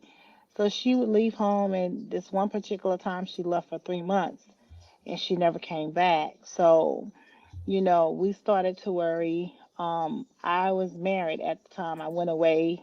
I was upstate in Massachusetts at the time, and I kept trying to contact her mom and sister. Have anybody heard from her? I'm like, that's not her. She would leave, but she would never stay going away from her children like that for that long. And Mm. please excuse me if I get a little emotional because, It's normal. It's normal. yeah, I still think about her, and I have Mm. dreams about her. She comes to me in my dreams, and because I'm a strong spirit person, and she's been dead years and years, I think Yes. 20 something years now, almost Wow. 26 years. And well, to make a long story short, she they did a that's when I think when America's not America's Most Wanted, yeah, I think it was when John Walsh, when his son, when he Mm-hmm. first started putting, so they made a sketch of this girl. Mm. And I was in Colorado. Me and my husband got stationed there. We had moved from Massachusetts to Colorado. And my mom called me one night and she said, "Hey," she said, "they just put the sketch up on the television of a girl with a bandana on her head and she looks like Kathy." And I'm like, Mm. "Are you sure, Mom?" She said, "Yeah." She said, "I'm gonna cut the TV on." She said, "I know you won't be able to see my news." She said, "But just turn it on the news and then, you can see it. It's played here already. The time difference was different in Colorado." Mm. So it I turned the news on and it looked like her. And come to Wow. find out it was her. Oh my She was God. a missing person at the time. It was like a year later. Well, to make a long Yeah. story short, they found her body on a private resort, a private lot, like, people post to keep out. So, Mm-hmm. when they found her, her sister had brought her a bra set. It was a Wow. matching bra and panties. The bra actually was still laying on top of the body on the bones. Wow. Oh That's my how they God. knew. Yeah, that's how they knew it was her. And the medical report was she died from blunt Oh, force trauma to the head. So her mm. skull was cracked, Oh my and God. she bled Jesus. out. She died by herself. It was just Yeah. so sad. And then last year, that Mm. just passed, I lost Yeah. two friends, drug overdose. You know, Mm-hmm. um, it's it's just and it's real. You don't, like I say, you don't have to be on the streets to Mm-hmm. die of a drug overdose. These people that had good homes, good mothers, good parents, educated, but they just had an addiction, and they had that demon was on their back. And Mm-hmm. losing someone, to drugs is, I don't wish that on nobody, and it really hurts. And I Mm-hmm. do. I'm gonna say a prayer for these, for our brothers and sisters that are gone on, and they with God. Believe that they are with Mm. God, and it's a sad thing, and the battle is every day. It goes on every day. It Yeah. never stops. It never stops. Mm-hmm. Like right now, there's someone losing their life, and I think we were just talking about that that drug that they use, the horse tranquilizer. They had two people died Mm. here this weekend Mm-hmm. from that stuff. I'd never heard of it being here in Texas, but it's here. And Right. it killed two people this weekend. That's what it was. I might not be saying it right. Yeah. The horse tranquilizer stuff, yeah. Mm-hmm. So Wow. like I said, drugs is everywhere. You really got to be careful. Mm-hmm. But I do want to, give my condolences to their families, children and loved ones, because everybody is loved. Mm-hmm. You lose a sister, a brother, or you loved by someone, so they're not thrown away. They Yeah. just decide to go their way and do what they wanted to do, but they were loved. They Yes. had some love Mm-hmm. somewhere. Yep. Um, so um, Absolutely. I did. I'm going to talk to you about some stuff. I don't think I want to do it on this platform, Sure. about some information that I got, what we Okay. talked about with Amber. Yes. Maybe I can DM you and tell you what I found out. Today was Okay. Sunday, so I did a little research today, and I found out what I could. But probably I have to get a little more information. But I would like to talk to you more, not so much, Yeah. about So what we that's need to do. so that's my Okay. email. I'll leave it up Okay. there for you, and you can just take a Okay. screenshot or write it down. Yeah. Okay. Mm-hmm. Okay, so it's AML Films Mm-hmm. Official. official at Gmail. Okay, Mm-hmm. I got it. Let me write it Yeah. down. But yeah, definitely I want to touch bases with you about that. And I did hear some good news. There Okay. is such thing. It can happen. It Uh-huh. just depends on the insurance. Of course, that's the biggest thing to Right. pay. Right. Mm-hmm. Um, I even talked about transportation, Mm. and he said they don't transport people here, but there are ways that they can talk to the state that they come from, and Mm-hmm. that's actually a funded program. That's part of Wow. Thank you. yeah, that's part of, so they would get her here. We would get her here, and I Mm. would even pay for it if push come to worse, if she really want to do it, I would pay for Right. it myself. Wow. But whenever you get eyes on her, or Mm-hmm. you get to talk to mom, Yeah. just let me know. And I'm also here, but I really just wanted, to give a visual of you so you could see who I really was, and and I'm really serious about what I'm saying. Yeah, we So appreciate you. yeah. I felt your heart through the screen before I even saw your face. I go off the heart, Oh, you oh know. yeah, I So believe that. yeah, the I face is believe a that. plus, but I'm really about the heart. Yeah, yeah, yeah, definitely. I Me gotta too. get your Me too. vibe, I gotta get Yeah, that yeah. vibe. But Oh yo, God yeah. bless you. God bless you. I'm so sorry Yeah. for all your loss that you Oh experienced yeah. too. Everyone suffered. And look, Yeah.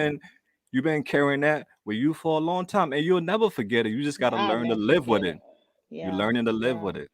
Yeah, So it stay hurt me strong. so bad because she was such a good person, and my two friends that Mm, actually my classmates that just overdosed this year, yeah. they were. I go home and I would see them, and they were like, I'm like, what are you guys doing? I mean, you look so old. What is going on?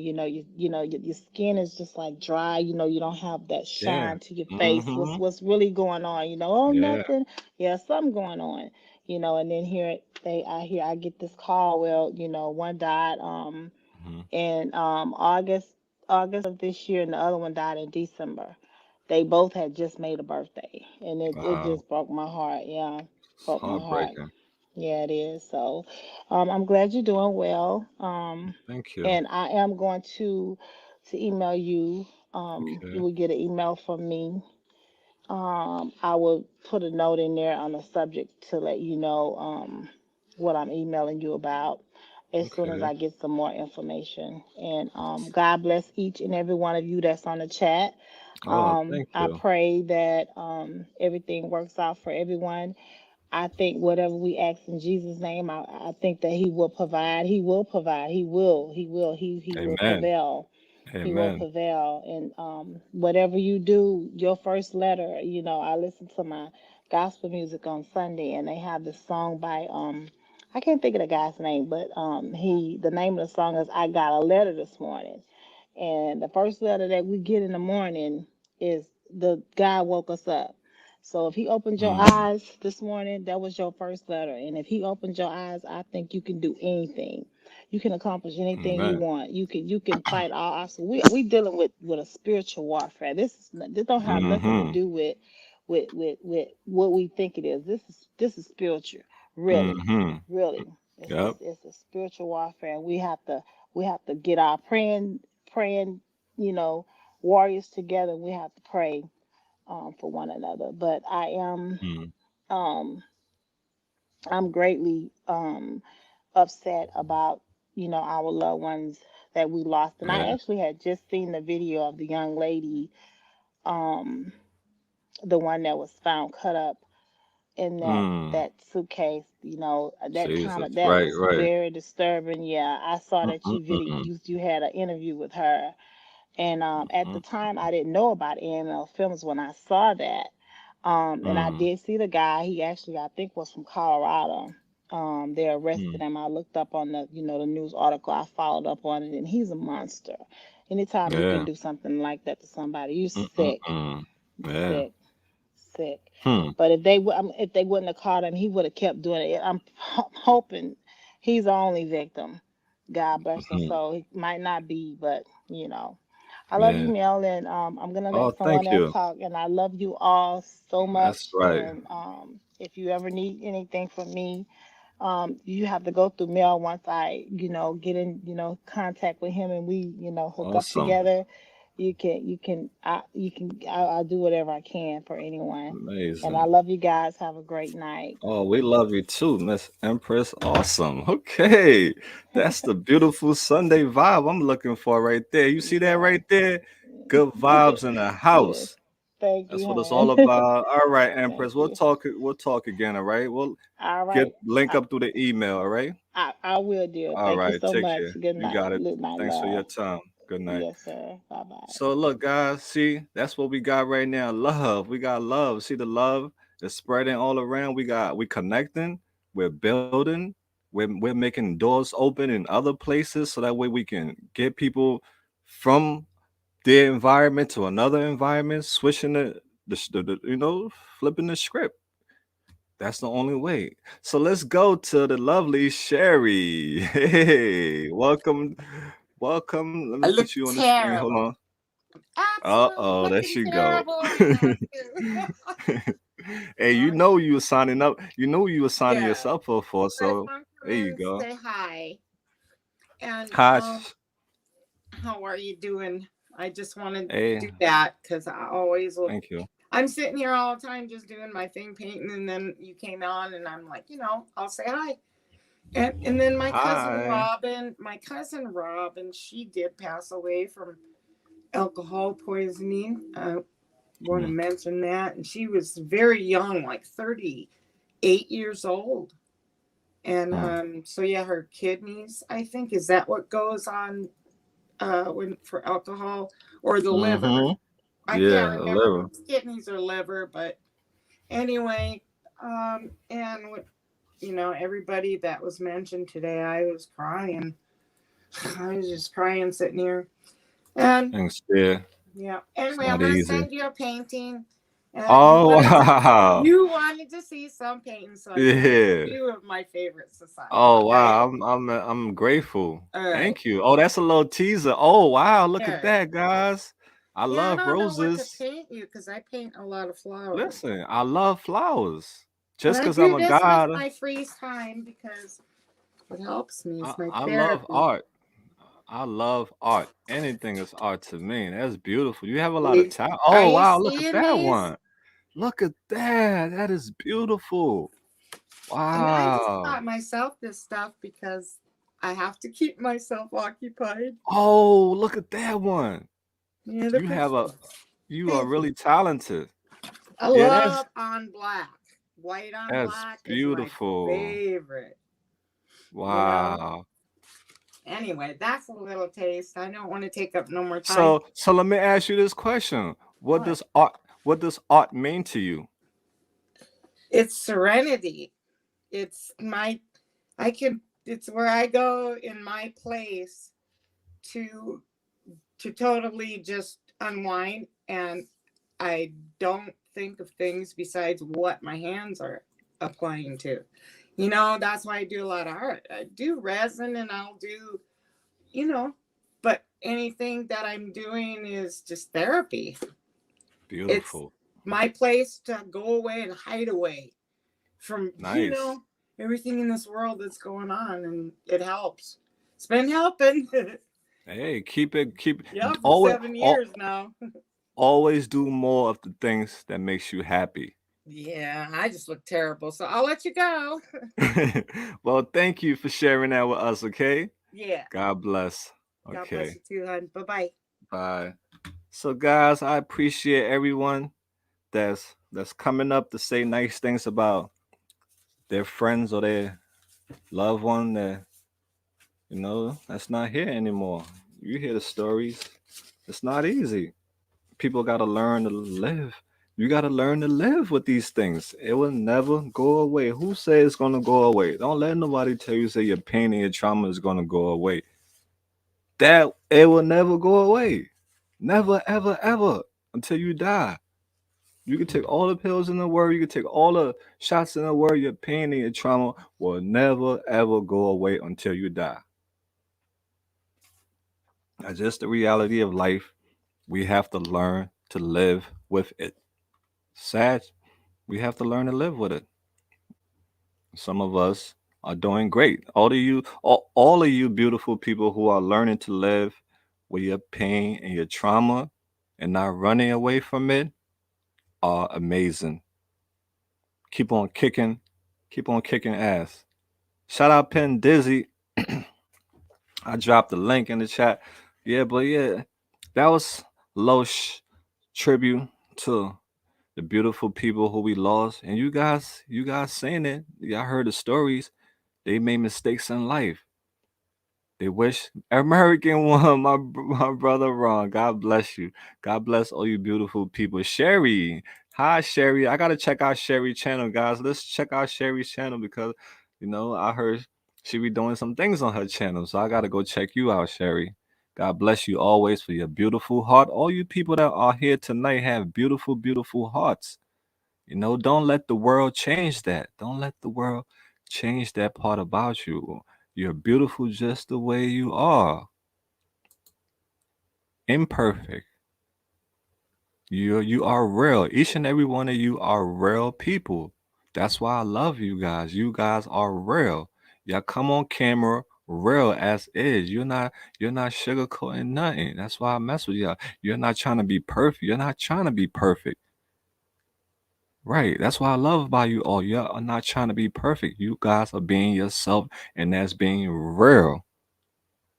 And I value real more than anything else in this world. He's human. What's going on over here? Let me see. Steve, my ex, many, many years ago, was from St. Vincent. Okay, Penn Dizzy. She said her ex. Bless all of you. Bless you too, Bridget. God bless you. Rachel, shout out Rachel. My bad, Rachel. Mal get caught up running his mouth and I miss comments. God bless Rachel. Appreciate you always for your love. Yes, being Packer perfect, perfectly imperfect. Yes, Mal sound like Mal sound like Jamaican sometimes. Oh yeah, Mal is from all over the world. He's universal. You sound like Jamaican. Yeah, man. Yeah, man. You want you with my money, man. I'm gonna speak some Jamaican for you. You bumba club, man.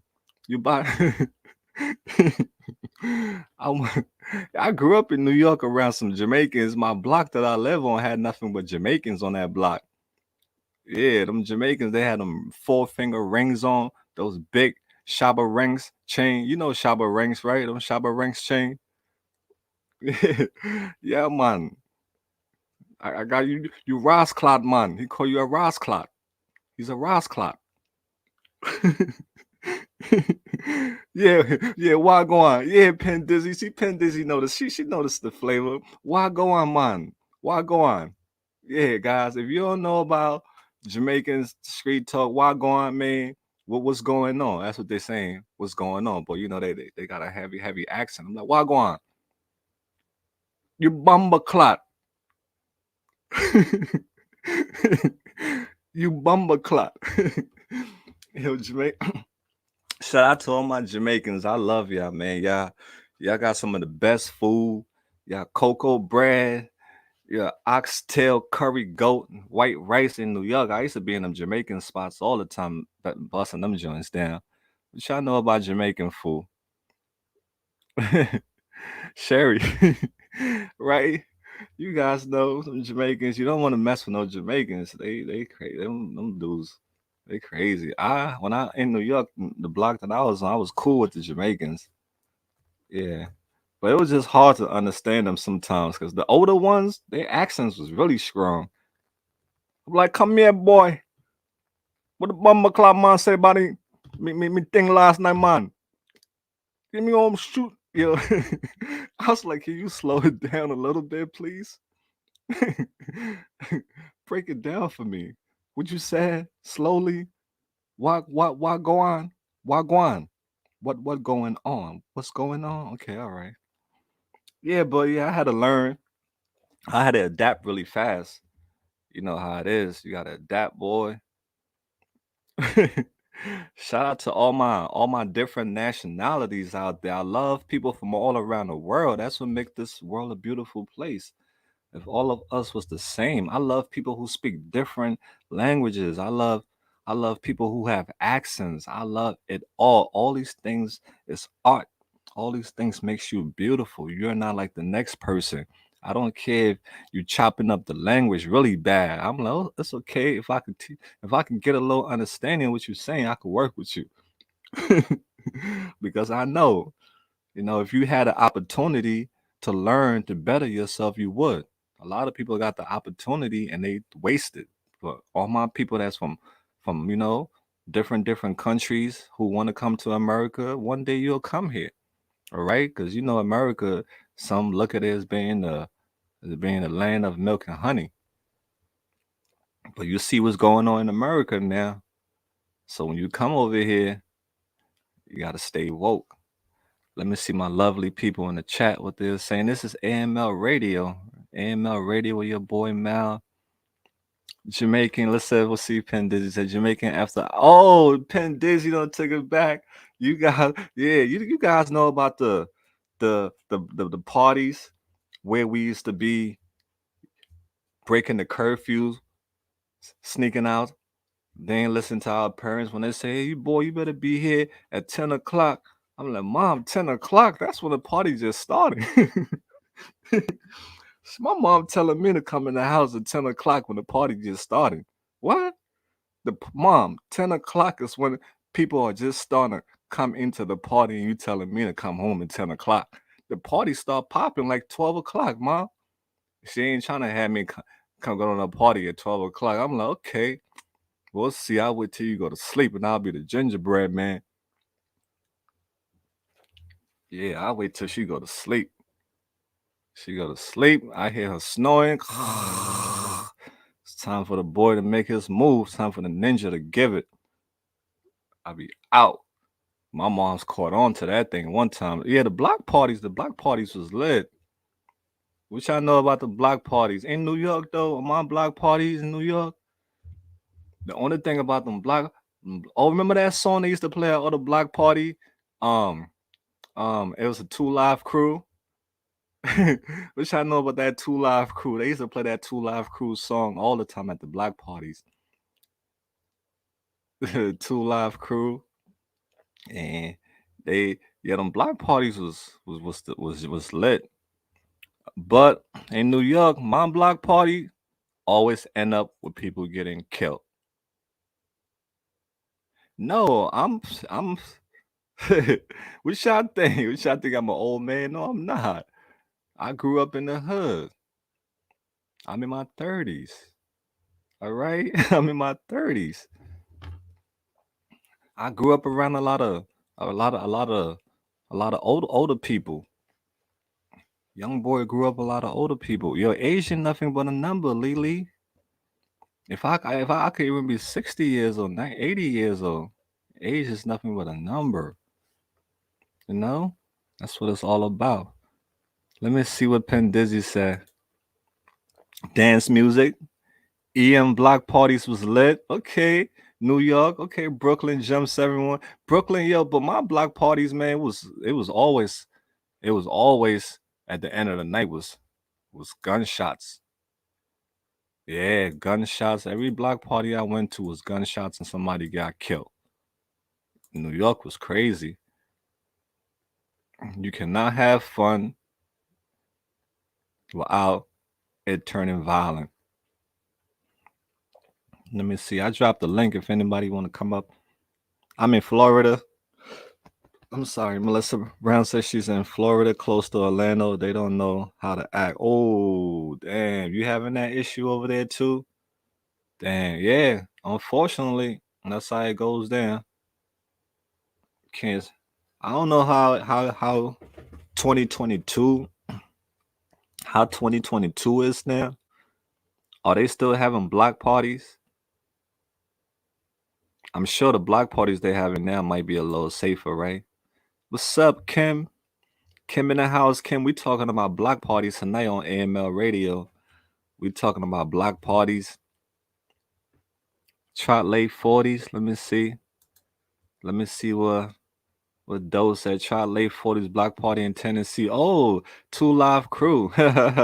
Shake, shake, shake. You know, Two Live Crew was explicit.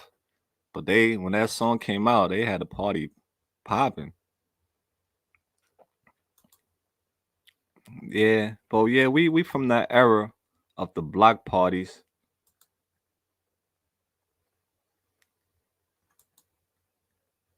Frank M said, "It is not how old you are; it is how."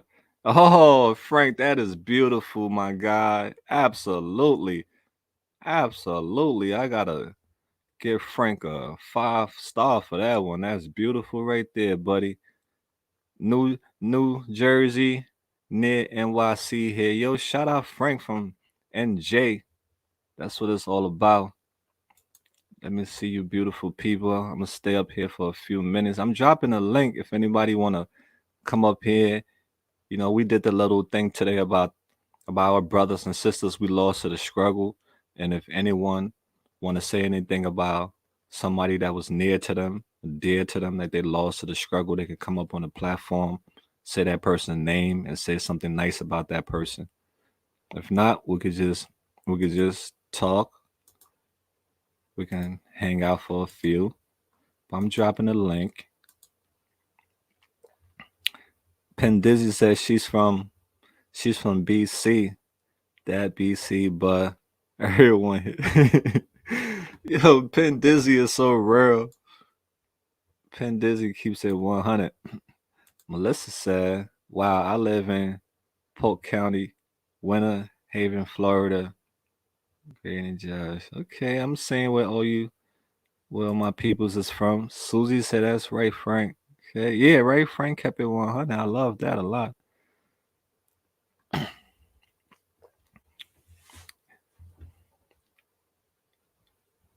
So I'm gonna tell y'all the story, right? The story when I was living in New York. I told you guys I used to like art. I used to like people who draw.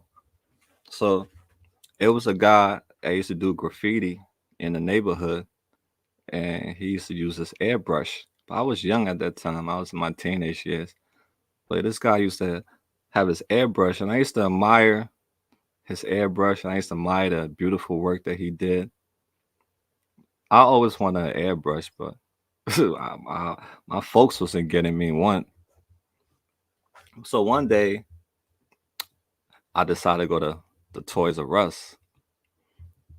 So I went to Toys R Us and I saw the airbrush in Toys R Us. And mind you, let's go back a little bit. I was drawing when I was in my teenage years. Art was my passion. So I used to be drawing all these things and put my room wall was filled with posters of my drawing and posters.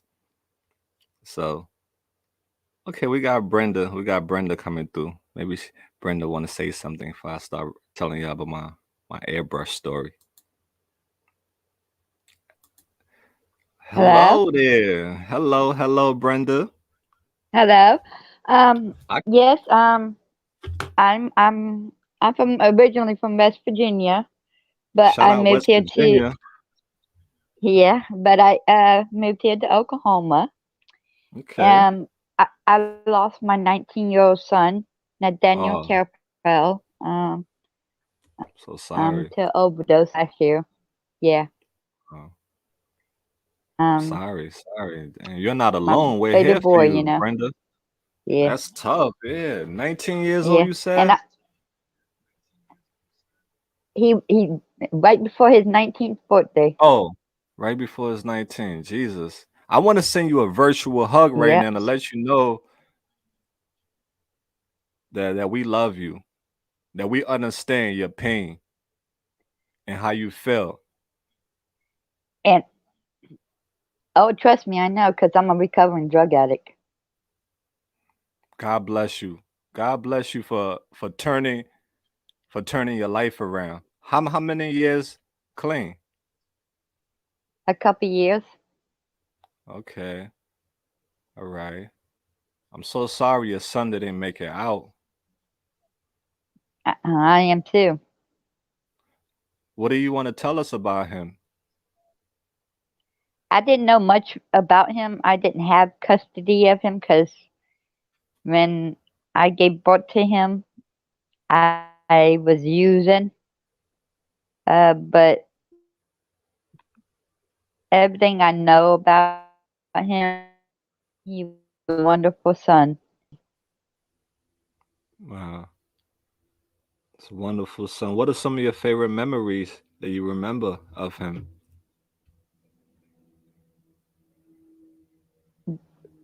Just holding him, loving on him, being a mother. All right. Do you have any other children? Yes, I have three other children. Are they with you? Do they live with you? Yep. Do they suffer from addiction also? No, So he was the basically the black no, sheep. my youngest one, he, yeah, yep. I'm so sorry. And unfortunately, his father didn't understand why he would use drugs to cover up pain and suffering. And like I explained to his father, I said, people don't understand us, or what we're going through inside. Mm-hmm. That's why we use the drugs. Yeah. Yeah. It's hard. And I once mean, you, I was homeless. I was homeless and on drugs for years. how did you get started in drugs? How was your childhood like growing up? Miserable. Very, very miserable. I What suffer from depression and Mm-hmm. anxiety. I had physical pain. I had sexual pain. Um, you know, trauma. Just a lot of trauma. Yeah. And you know, I was into. I met a guy and then started doing cocaine, and then it led to hard, and then I did that hard for many, many, many years, and then I moved in West Virginia uh, about 9 years ago, and then got introduced to meth, and that was like that was like my boyfriend. That was all I cared about. Hmm. And then I had my daughter, which is 8 now, and about up to 2 years ago, I turned my life around. Wow, amazing. what made you what made you decide to finally give that life up? Looking at myself and seeing the scars and the sores and me Hmm. looking so nasty looking. Wow, yes. Mm-hmm. I mean, it was awful. It was really awful. Yeah, I can imagine. I see it. But yeah, it took its toll on me. Mm-hmm. It really has. I mean, I lost all my teeth, and I'm only 42. Yeah. That's what it does to I people. mean, oh yeah, oh yeah. I have all kinds of health issues and physical problems, and it's it's something I had to live with for the rest of my life. Yeah. Yes. It's a And- reminder. But I love watching yeah. your show. Every time I see you come on, I have to watch it. Thank you so much, Brenda. And it's great to have, people that can relate, people who have been in the struggle, people who have been down that road, and you know how society judge you once you Yep. even mention drug or you even had anything to do with drugs. Oh Then God, yes. it's like abomination for you, and you seem like a really nice woman. You just made mistakes in Yep. your life, because I'm sure no mom want to have her child taken Mm, away from her. of course. Yeah. Yep. Yep. And So you, being homelessness, people get, people get judged by being homeless too. yeah. And I think that's so nasty. Why people have to judge homelessness, and and people don't understand what we are going through. Hmm. Yeah. You It's know. only a small population of us that can relate to each other. That be like, Yeah. okay. And I'm glad I found you guys, because I didn't know a community like this. Well, I knew they have little communities, but I didn't know we would stick together, because it's tough when it Yeah. comes to drugs and Yep. drugs. Well, you are Yep. amazing. You It's, are a survivor, thank you.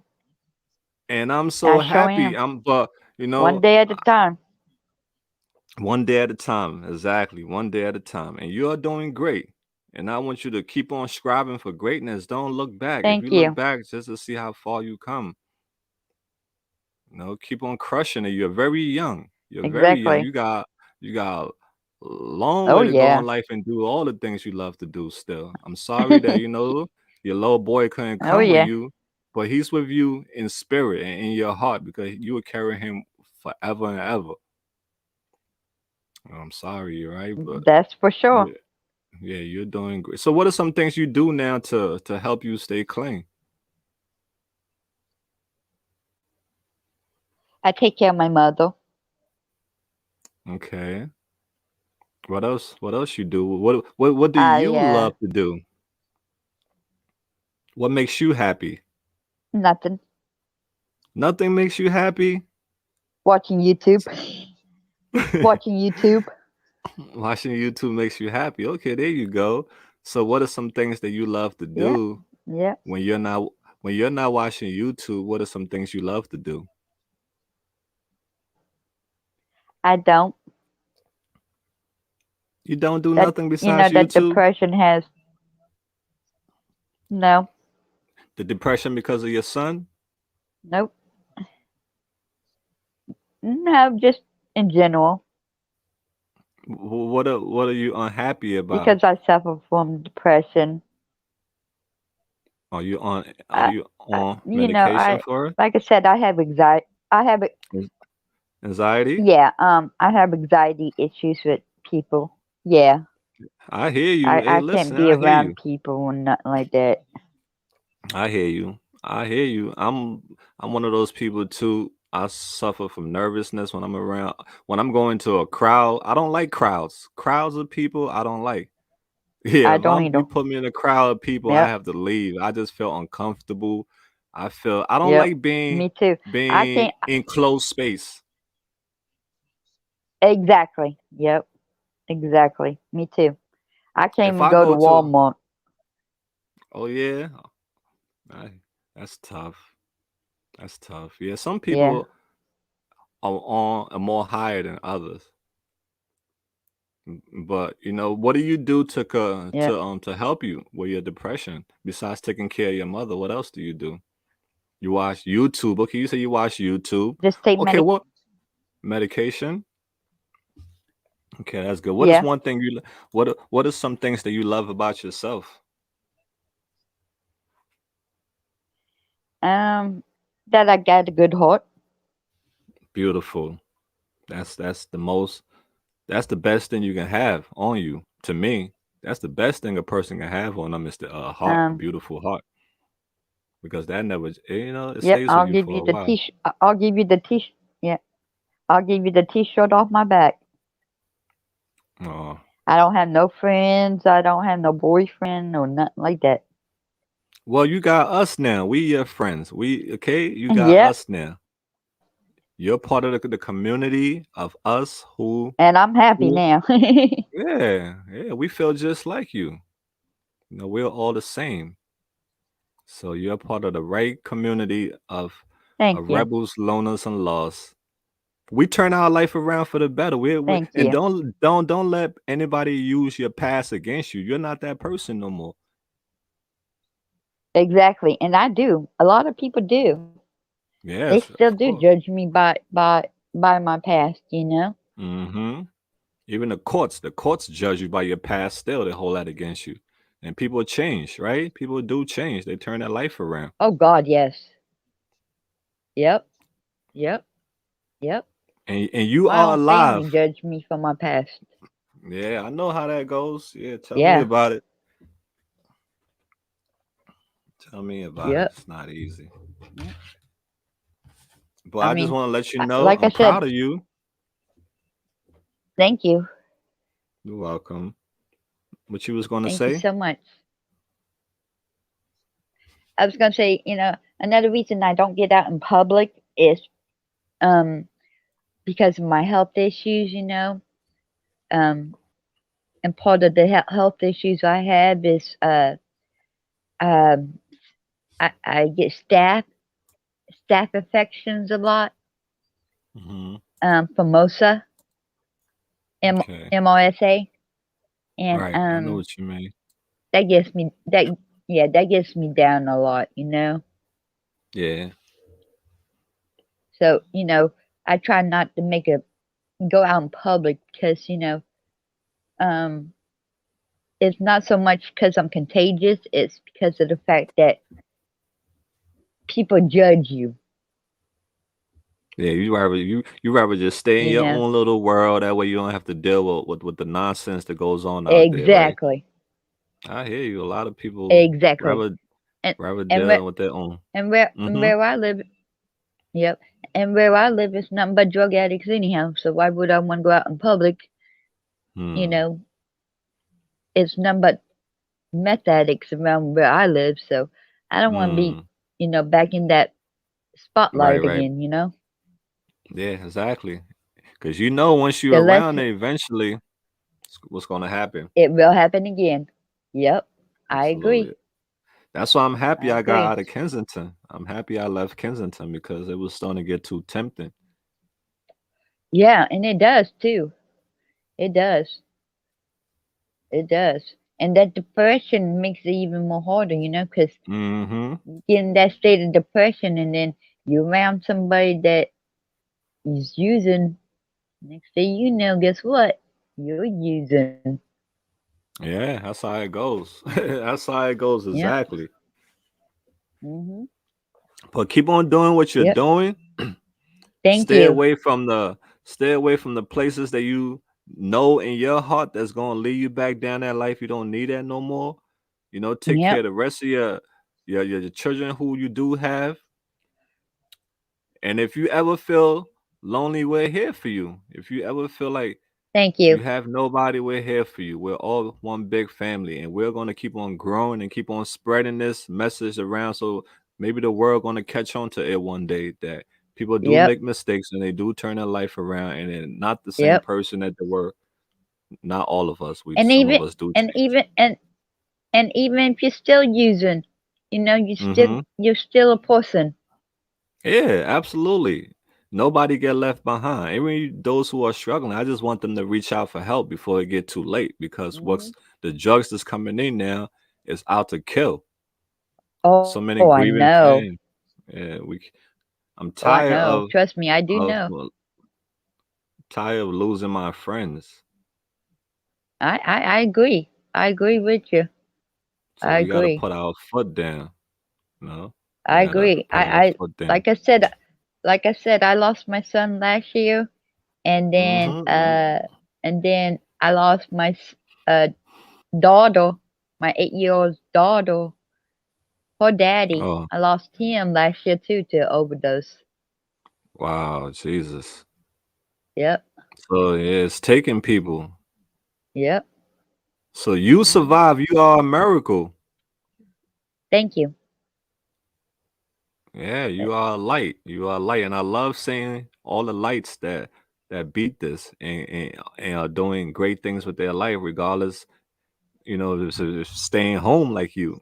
You staying out the way. Yeah, That's all that matters. exactly. Best way to do it sometimes. So, what message do you have for our brothers and sisters who are still struggling? That I have faith in you, that you become clean. If I could do it, I know somebody else could do it. Yeah, you hear that? That's hope. Hey, when she could do it, you guys is out there can do it too. And she's And absolutely tr- right. You could be a survivor. and I've been through some hard times, trust me. So at Yeah, my young at my young age, I've been through some hell. I can imagine. Because that lifestyle, don't nothing good come with that lifestyle. Only heartache and pain come with that lifestyle. Drugs. Well, not only that, prior to that, I Mm-hmm. mean, through my childhood, growing up and stuff, being raped and Oh my God. Yeah. physically abused, and then uh, turning into a prostitute, uh, Uh-huh. you know, and then all kinds of health issues, Yeah. you know. Mm-hmm. It's Yeah, if I tough. could You've do been it, through a anybody lot. else. Right? Oh yeah, Exactly. You've if I been could do through a it, lot. anybody else could do it. That's hope. Thanks for giving us Yep. hope because that's what we need here some days. We need hope in this community. And if you can't take it one day at a time, do like I do sometimes. Take it 1 minute at a time. Oh, there you go. Yeah, 1 minute at a time. That's a great Yep. advice. Thank you. Even I'm going to take that advice. Take it 1 minute at a time. Yep. Because those times I can't take it one day at a time. You know, sometimes Mm-hmm. I just have to take it that 1 minute. Yeah. You know. Mm-hmm. Well, keep on But doing the thing. Keep on doing your thank you, thing. thank You're you. welcome. We'll say a prayer for your son. May his soul continue to rest in peace and may he continue to shine his light on you. That way you can continue seeing the right way in life. Oh yes. So we'll keep you in our prayers, all right? We're here for you Yep. as always. It was nice meeting you. Thanks for coming up on the platform, having the courage and being brave. Gotta clap for you. Yeah, Brenda, we clap for Brenda. Yo, shout out Brenda, right? That's see this everybody suffers. She lost her baby boy. She been through the struggle herself. So it was basically like, passed on to him.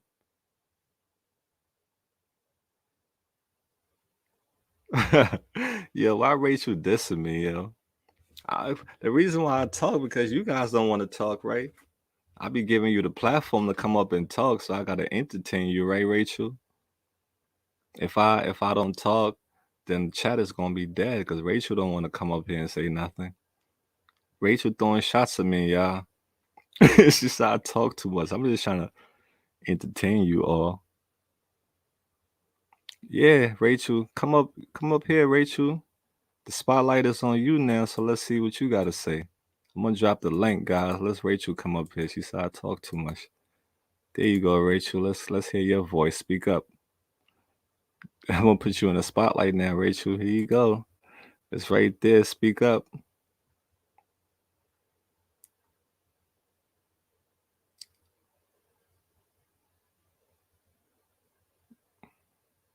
I'm just trying to show her some love. Like, yo, speak up. When I'm talking, I can't be looking at all the messages because I be in my thoughts. And I give people all the opportunity, drop the links, come up on the platform, say something, because I can't be reading the chats all the time. Where's she? Rachel disappear. What Pen Dizzy said. So anybody want to say something? Because I just wanted to, you know, drop that, drop that video for our family today and give you guys opportunity to come up here to say something about somebody you that was near to your heart. Say something nice about them. Welcome, Rachel. Yeah, Rachel. Rachel don't she rolled out. I don't know what happened. She said I talk too much. Yeah, come on, Rachel. Where Rachel go at? I'm giving you the platform. I want somebody else to talk. Trust me. I want y'all to talk.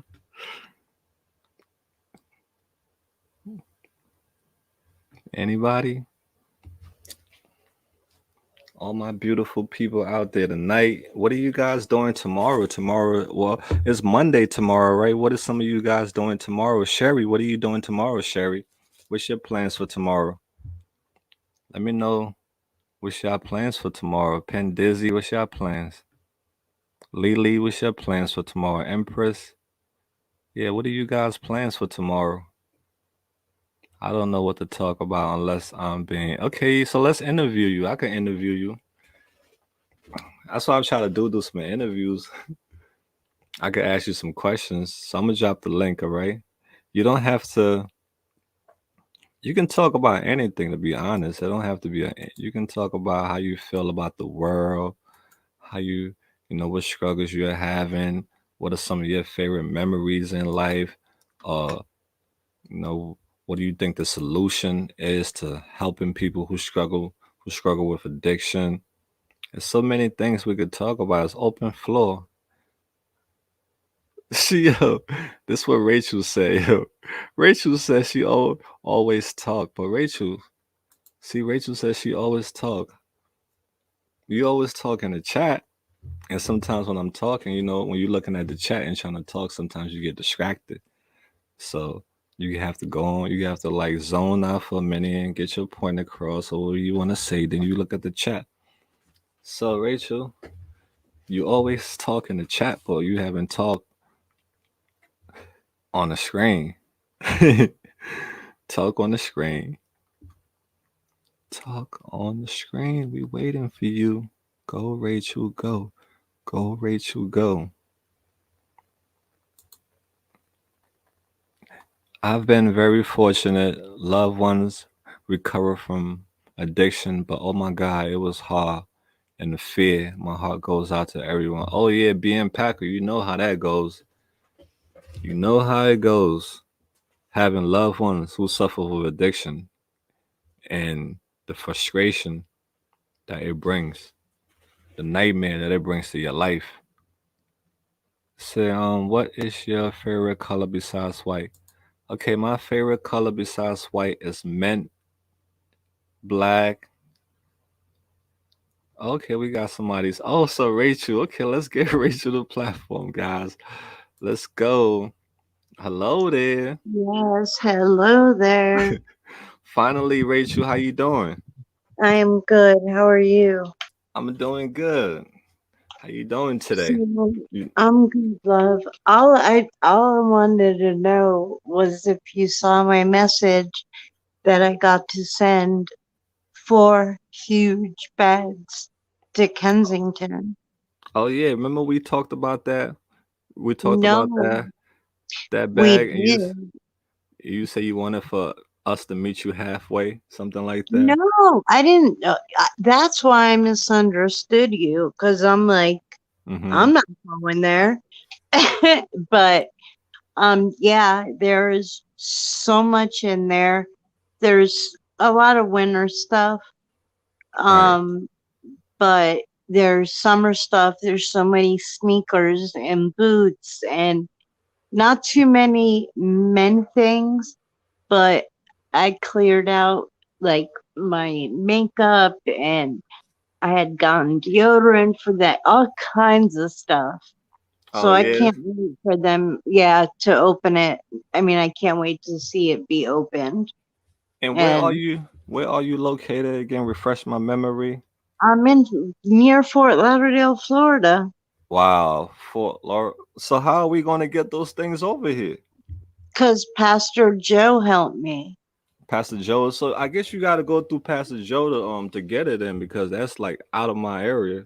That's far. Yeah, he is, I'm not really sure, delivers cars. Yes, right, So he's constantly on the road. And he says that he's not going to get to Kensington probably for another 3 weeks. right. But he's gonna meet up at his boss's house, and that's whose address I used to ship the stuff. Oh, so you shipped it to his boss's His house? uh-huh. Wow. Well, hopefully he gets it and he can, give it out to the brothers and sisters out there. I Well, hope so. I appreciate you for doing that. God bless you. No, you're welcome. I was so excited. I put a bunch of nail polish remover, um, a lot of high-end makeup that I just wasn't using. Um, Bras, underwear with tags on them, just so much. So they originally told me at UPS it was going to be $475. Mm. And I was like, no way. I can't afford that. That's crazy. And it owned for, and they were heavy because you got to realize, like the hoodies and the sweaters, and like I put in a thick leather bomb jacket. The box weighed 95 pounds that they Wow. put it in. Yeah. But it only ended up costing 240. Okay, all right. God was working So, working things for out. sure. For sure. And I'm sorry, everybody, if I offended y'all that I I, said man talk too much. I hey, that's how you got my attention, huh? You threw shots, so you got my was attention. gonna So keep you on knew going. yeah, you knew what you was doing. I was like, I'm gonna keep bugging this man till he replies. She said she was gonna keep on going. Oh yeah, And he's Anthony funny. is back up here tonight, guys. Anthony. So, I saw you was on earlier. I didn't see no link earlier. I was Yeah. outside taking scrap metal apart. Oh yeah. Taking Let me talk to our girl Rachel real quick. uh, All right, uh, buddy. Yeah, Rachel. So yeah, Rachel. God bless you. Thank you so much for the lovely things, and I'm sure, brother. Yeah, he don't like. I call him Pastor Joe. He said, "No, Mal been calling me No, pastor. I'm he's not a pastor." preacher. Yeah, Yes, preacher Joe. preacher Joe. Yeah, Yeah, preacher Joe. Okay, all he's right. good people. And when he got up with me, it was like I don't even know how or when. And he said, "Tell me how much it is, and I'll wire you the money." And I paid the balance, which was a biggie, but I was very grateful. Yes, And yes. I'm excited. I'm like truly excited for them to just see everything and go through it all. And you know, I told him make sure you let me know, and Uh-huh. he's like, of course I will. Right. So I'm just grateful that I could do it. I wish I could do it by myself, but my situation. Teamwork. But yeah, team Teamwork always. exactly. Hard to do anything Mm, by yourself. You need help. yeah, yeah. And he was there. So, and he was even going to send on Friday another 200. But look, he doesn't even have to. Giving So, back, giving back. That's what it's all about. Giving back. So, what's your story, Rachel? my story. I had shoulder surgery, this in August, and I have to have another one.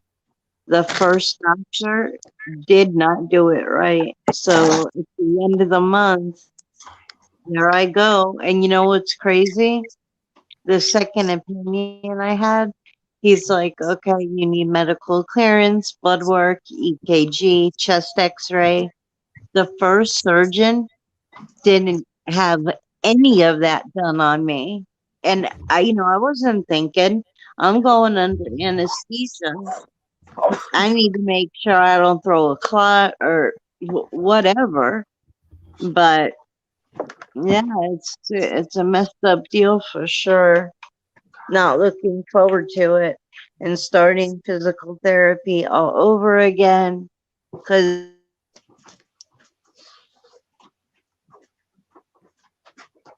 Struggle is never ending. Are you okay? What's, are you okay? Well, guys, I'm gonna shut it down at 12 o'clock. So we have 30 minutes to talk, guys. I'm gonna shut it down at 12 o'clock. Rachel said what she had to say. Send some stuff to Joe, the street preacher, not pastor, cause I be calling the man pastor. Preacher and the pastor. In my world, they both the same. That's in my world. And I know y'all gonna talk about the paperwork. Paperwork, Mal don't care about paperwork. Just join. Yes, guys. Anybody want to say anything? Oh no, I'm gonna stand up. Pen Dizzy. All you beautiful people, you late night owls. All you guys are late night owls on the midnight train listening to AML radio. Let me see some comments. Had to leave. Yeah, Anthony, you gotta do what you gotta do, brother. I love your voice. I could listen all day. Oh, Leslie, you are a sweetheart. Hey, will you pronounce your name? We, hey, will you pronounce? Well, let me put this on the screen so we can see. Hey, will you pronounce your name? My name is Alexa. Alexa, okay. Hi, Alexa. Yeah, my name is Mal. Short, short for Malcolm. Mal Mal. But a lot of people call me Maul. So I have to do a test one day. I have to put 100 people in a room, and I'm gonna write Mal on the board, and I'm gonna divide the 100 people, and I'll ask them individually how you pronounce that name. And all those who say Maul will get put in one room, and all those who said Mal will get put in one room. And all the people who call me Maul gotta take me to the shopping mall for chopping up my name.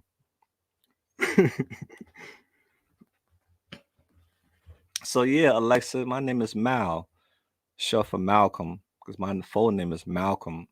I was named after Malcolm X.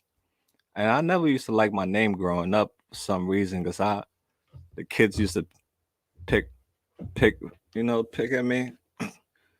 I used to get called Malcolm X all the time. Yo, Malcolm X. Yo, Malcolm X. Malcolm X. As a kid growing up, that started to get annoying. When all you hear is, "Oh, yo, Malcolm X. Yo, Malcolm X. Yo, X. Yo, X." That's all I was hearing throughout my whole childhood growing up in school. So I kind of like, at one point, I hated my name. I'm like, man, I don't like my name because those kids made me not like my name.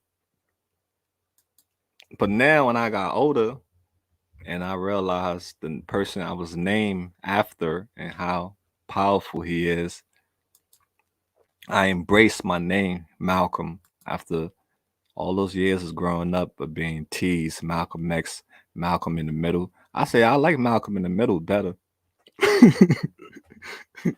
I'm I'm just being a clown, guys. I'm a clown. Yeah, Mal King. Yeah, but yeah, Malcolm X. But that was the struggle I had with the name Malcolm. And I actually one day the guy that named me Malcolm, I talked to him on the phone one day. My dad told me like, "This the guy that named you." I was like, "Word." So I talked to him. It was interesting to talk to the guy who gave me the name Malcolm. And I asked him why you. It was a long time, so I can't even remember what he said to me. But I did ask him why he named me Malcolm. He said something down the line. You're gonna be a great person one day. That's what he told me. Say, yeah, yeah, you're gonna be a great person one day. That's why he named me Malcolm. So who knows, Rachel, Mal, what happened? I don't know what happened, Rachel. Something happened. But yeah, that was the story of my name, Malcolm.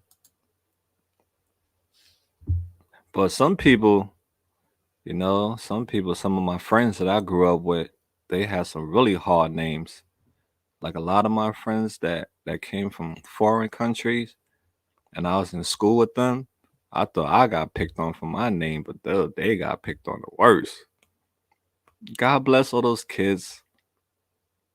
God bless each and every one of us who had to endure junior high school and high school, the torture of our peers. How long have you how long you had your YouTube? Okay, that's great you guys are engaging with me. So I have my YouTube. I originally opened YouTube in 2010. I started YouTube, but I never took it serious. It was just one of those things I just created just to get on and watch channels and comment on channels and stuff. So I opened my YouTube in 2010. That's when I did that. As I as I got as time went on, I was living in New York. I told you guys I was my friends we had a rap group. We used to because when you growing up in the ghetto in the trenches, it ain't so many options that you have. It's not a lot of inspiration around you. The only inspiration that's around you is drugs, music, and some other things I can't think of right now. Basketball.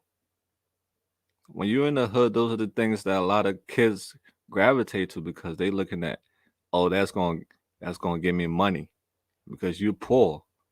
So all you thinking about is the nice things, the nice clothes, the nice sneakers as a kid. Because when you grew up with the have-nots, you want to have a lot. That's why you see a lot of these people who are musicians who got money and they like showing it off. They're buying all these expensive clothes, all these expensive things. That's because they never had nothing. They grew up poor. So when you grow up poor, you don't have nothing. Just like a person who never had nothing, a poor person, and you get at that person win the lotto, what do you think they're gonna do? They're gonna splurge. They're gonna go wild. They're gonna buy all the things they wish they had as a kid or as an adult. That's just the reality of the situation.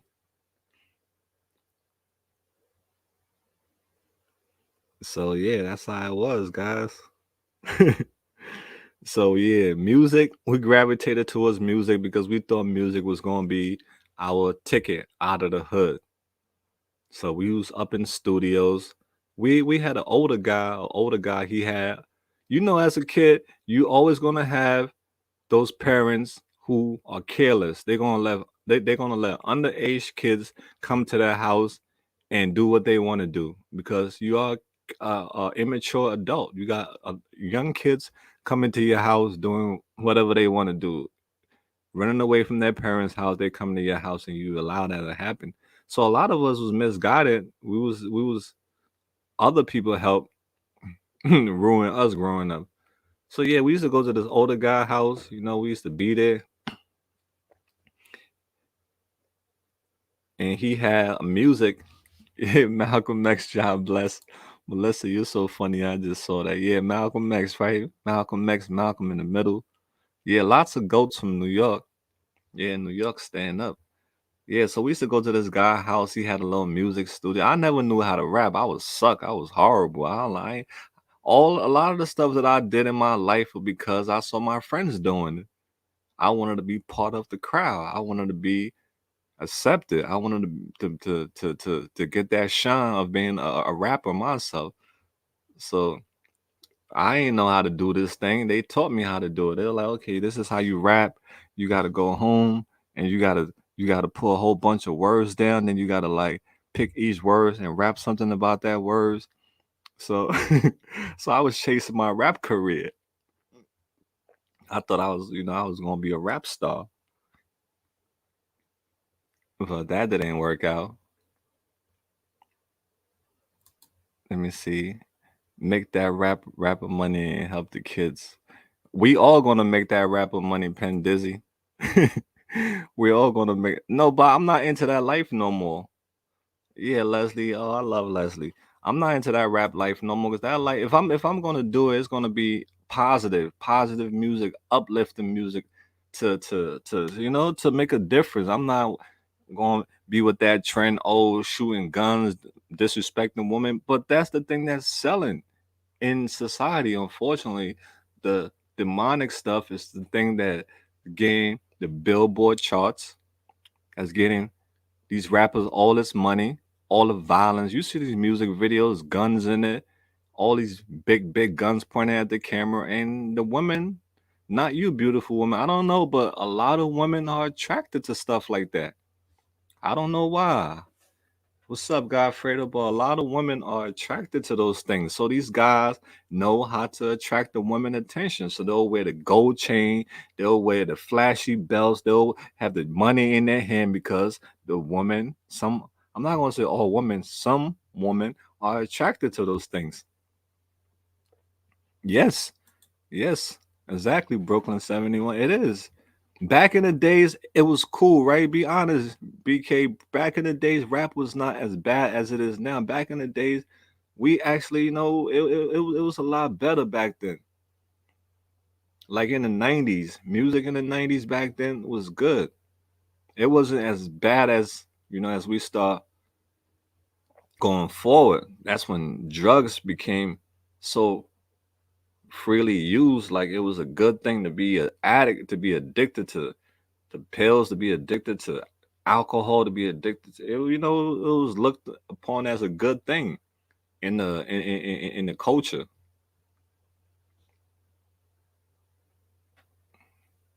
Yeah, the game changed. Yeah, the game definitely changed. See, the game changed 2022, man. Back then, music was music, man. We really, I used to come home. I remember as a kid, I used to come home. I told you, I used to had the Tupac. That's when he had it was a song by Tupac called Trap, Trapped, Trap. I remember as a kid, I come home. I used to write the lyrics to that Tupac music called Trap, because I used to rehearse that song because I the lyrics in that song was deep. When I as a kid I was listening to that, I'm like, damn, those lyrics is deep. But yeah, those the things we was idolizing because we was trying to get up out the hood. That's all we saw. Oh, Steve, yeah, that's your ish. Yeah, Trap was my joint, bro. I used to love Trap. I used to write the lyrics to that song, and I used to memorize that lyrics. Like they got me trapped in the prison of delusion, happiness. It's been a long time. I can't remember the lyrics, but that was one of my favorite Tupac songs. Trap. I wrote that word for word. Machiavelli the Don. Yeah, Machiavelli the Don is a classic. And the reason why I like Tupac because he was very vocal. He saw the problems in the world today. He saw what was going on. He had empathy. He believed in justice for all. He believed in humanity. Because one of his big thing was why you got all these millionaires, billionaires, trillionaires, and you have people sleeping on the streets.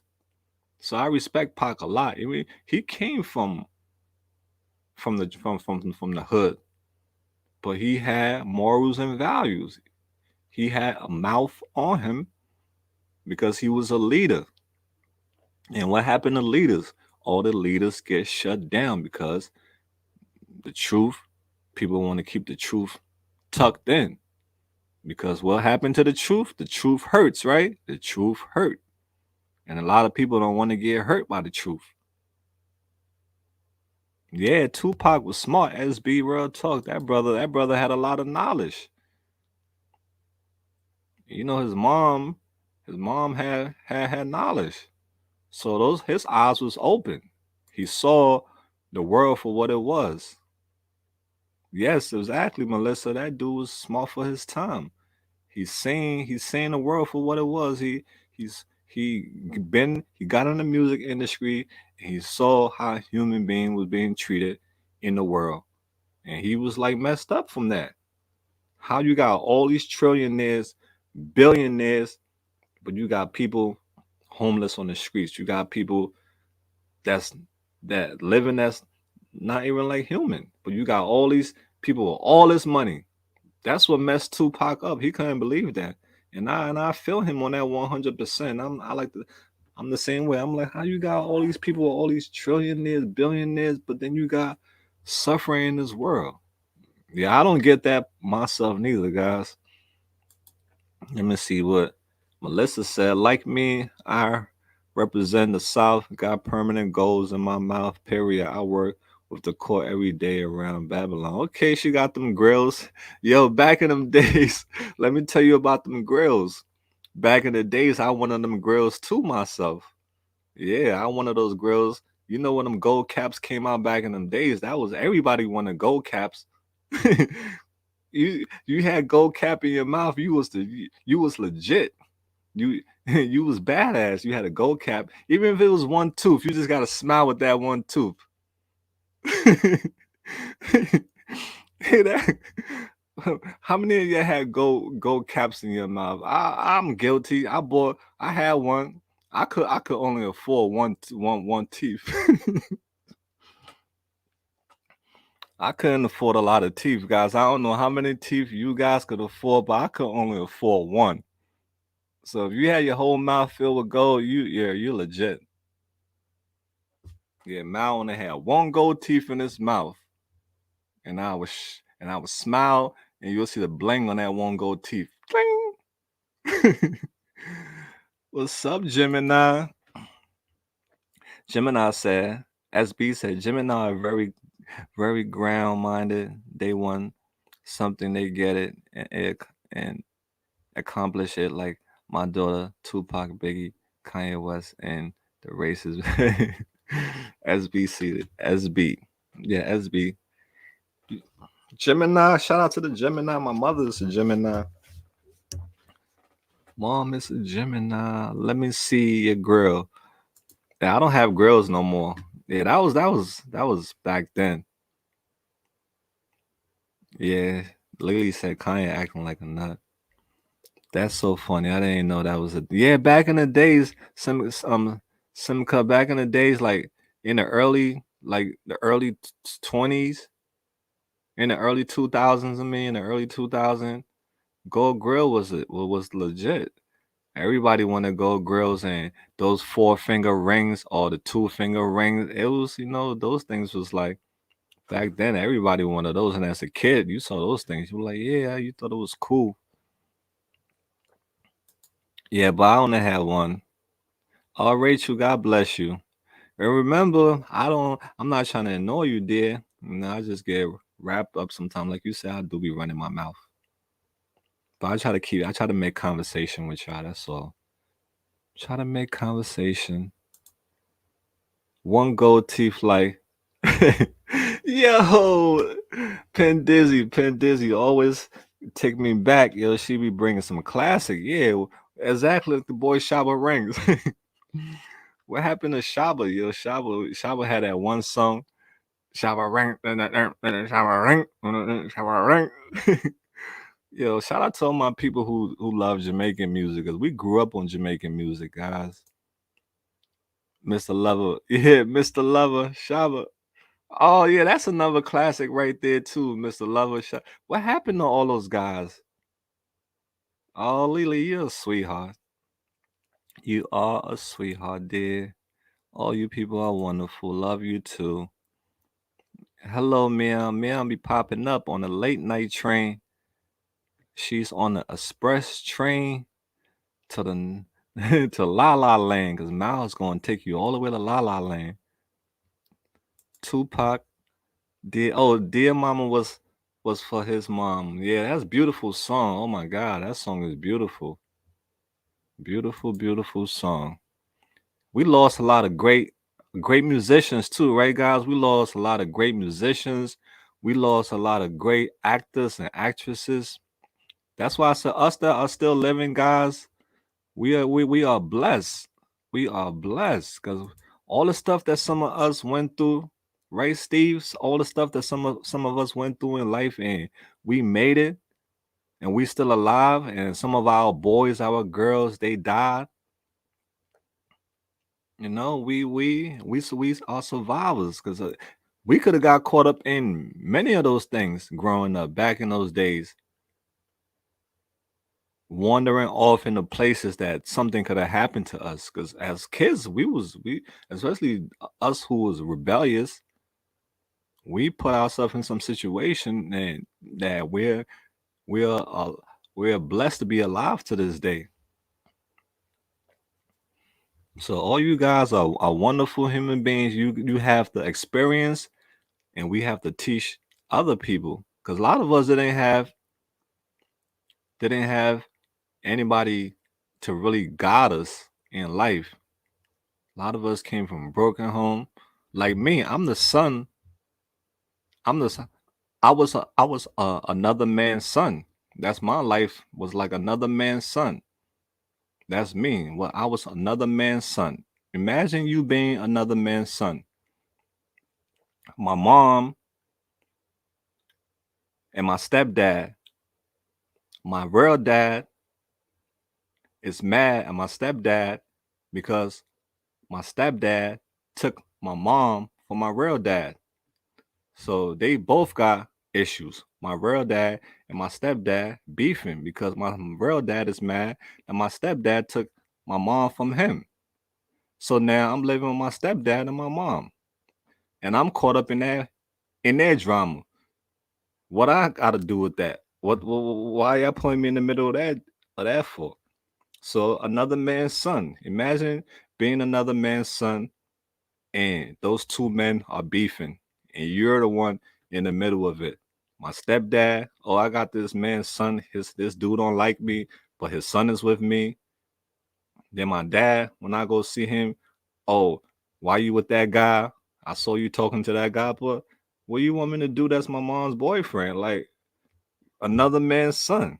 So we get caught up in other people's drama and we grow up in that and we see how we were treated being another man's son or another woman's daughter. It's not easy, guys. We get put in situation and we early on in life, and it's true what they say. Sometimes your parent can be your first heartbreak.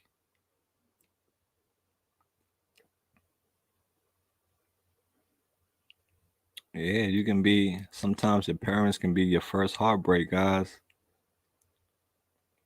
Open your eyes way too sooner in life to things that you shouldn't be experiencing.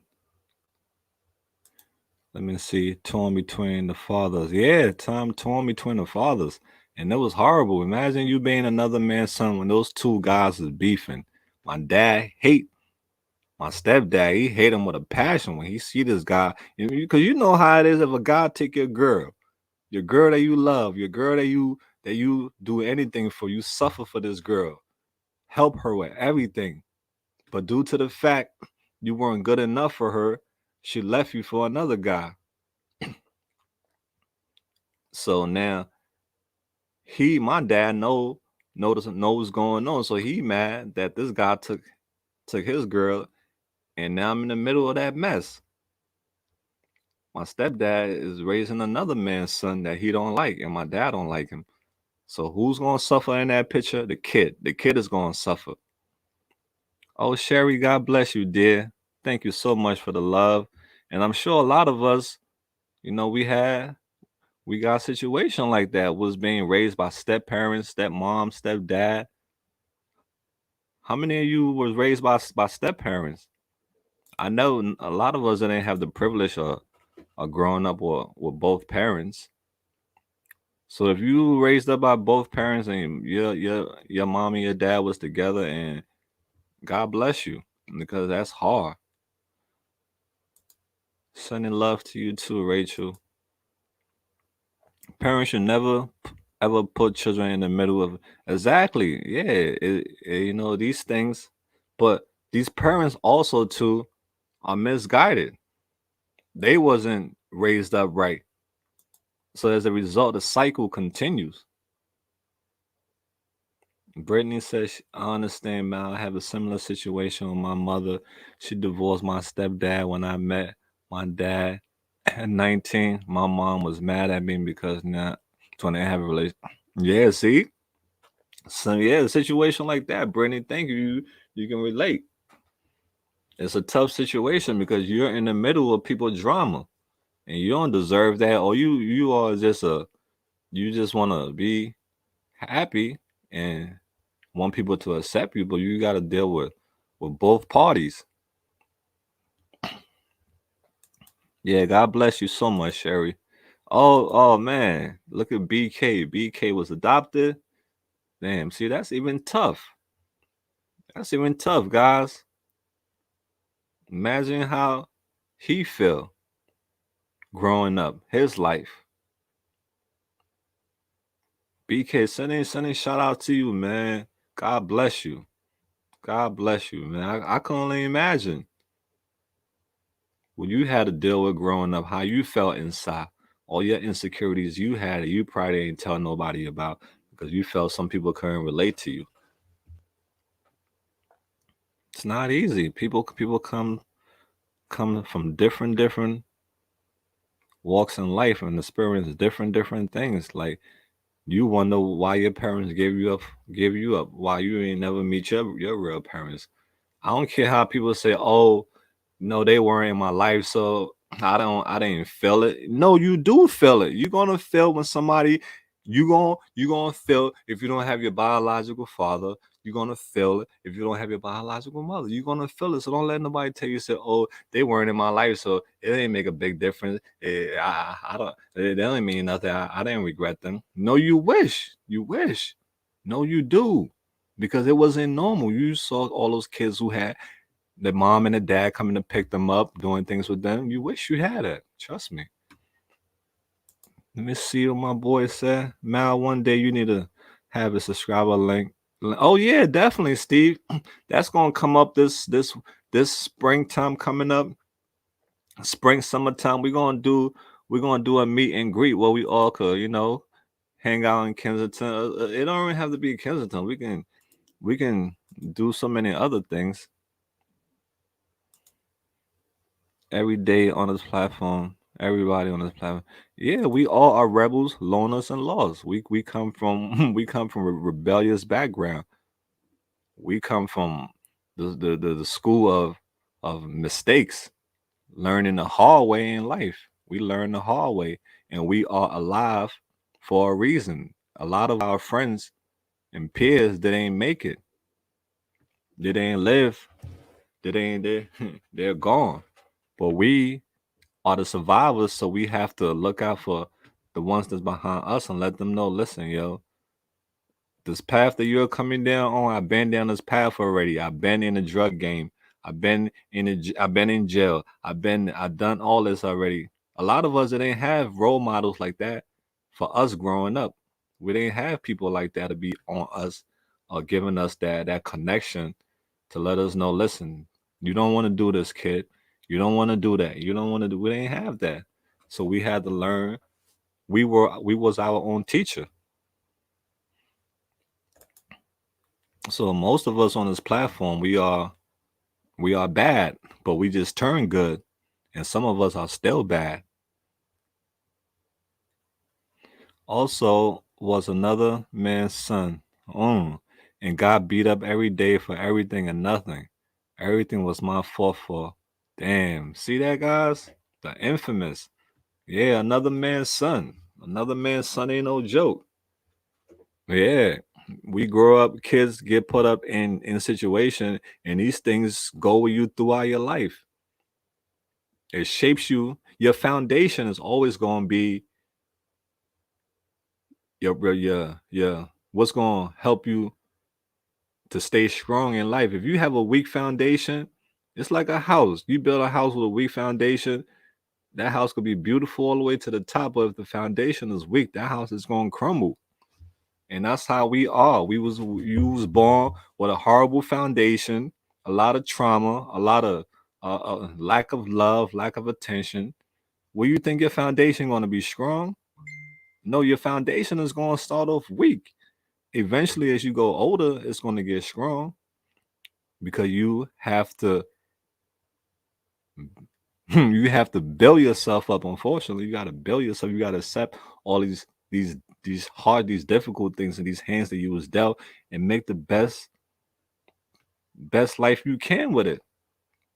But a lot of our brothers and sisters, they got that hand, and they flop. They threw their hand in. I'm like, nope, I can't deal with this. This too much for me. They threw their hand in and give up.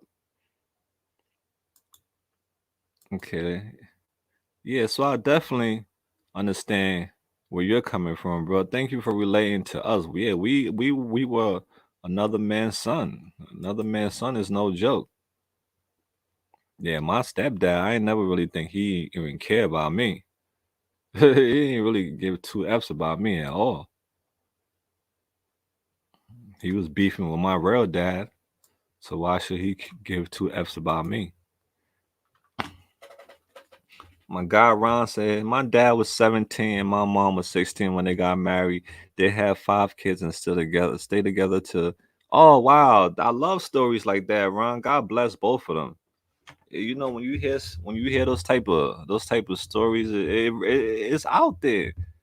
Those type of stories are out there. Those ones where people stay together from from teenage years to adult years, and those are the people I like to get advice from. Those are the people I love to sit down and talk to and ask them questions. God bless them, brother Ron. That's amazing. That's a record in my opinion. That's a record. Mike Shush, people go there. Mike Shush, people go there to get high. Stop gatekeeping Kensington. That's weird. Let me see. We are really from the neighborhood while other people came to play Hollywood facts. Mike, you gotta understand they got bad neighborhoods worse than Kensington all over the world. Trust that. Kensington is known for drugs and crimes, but they got other neighborhoods that's known for the exact same thing, but it's not like Kensington. They got no go zone. They got some no go zone, brother. You think Kensington is something? Kensington is nothing compared to some place they call no go zone. You ever heard of some no go zone? Kensington is baby compared to no go zones. Them no go zones go over there. See, you think it's Kensington compared to those places.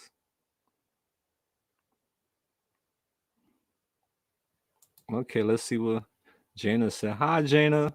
My parents was married for 5 weeks. Yeah, 5 weeks. I hear you. Sometimes people can be together for 10 years and they get married for 1 year and they get divorced. But they was together for 10 years or 20 years and they get divorced.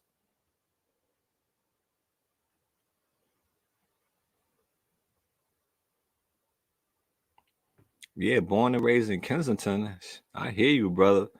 But Kensington, I've been in some places that's worse than Kensington. I've been in some no-go zones that you wish you were in Kensington if you was there. No lights, nothing. No lights. Imagine that, bro. No lights. At least Kensington got lights. I've been in some no-go zone. It ain't got no lights. You gotta use a candle.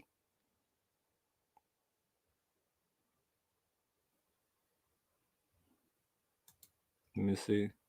Now I think there's a lot more violent yeah, of course.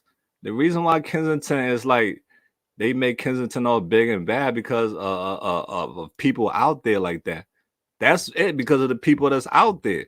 If those people wasn't out there, Kensington would not be like what they well, like how it's all on YouTube. That's the main reason, and the drugs. But I know places in New York. I grew up in New York, places like Broadway, filled with every block you go up on Broadway, filled with drugs everywhere. but it's just not how it is in Kensington with people all on the streets. It's not like that. So that's why Kensington, they have so much focus on Kensington. But they got some places, man, I tell you. You'll be like, I'm good. I ain't trying to go over there. I can't even film in some of those places. They'll that's your head. They'll they'll come around you, gang up around you like 100 people. So let's see, Lily. No one out in the streets of Kensington is playing. Yeah, I don't know what he's talking about playing Hollywood. This is real life, bro. Mike, I don't know what you're talking about. Not everyone go to Kensington to get high. People are coming down to make a profit. How dude used to be, bro. You got to understand, Mike. You grew up in Kensington. Kensington is a place for money. Kensington is a money place. People who don't have jobs go to Kensington for money. Kensington is a place for money. That's why everybody goes there is for money. Everybody, people come for profit. Who doesn't go for profit in Kensington? Even the nonprofit organizations you see over there, everybody is there for money. And you can't blame those people. Blame the city. Blame the doctors. Blame those big people. You can't come at little people. You got to come at the top dogs. You coming at little people. Little people. You should be coming at the top dogs. I don't understand why some people come on YouTube and come at the little YouTubers and stuff instead of coming at the top dog. Those people, the ones who opening the board, all that stuff, the drugs that's coming in, all those people, the army, all those people, the top dogs, they the ones, the doctors, all those people. But people come at little YouTubers and stuff. I don't get it.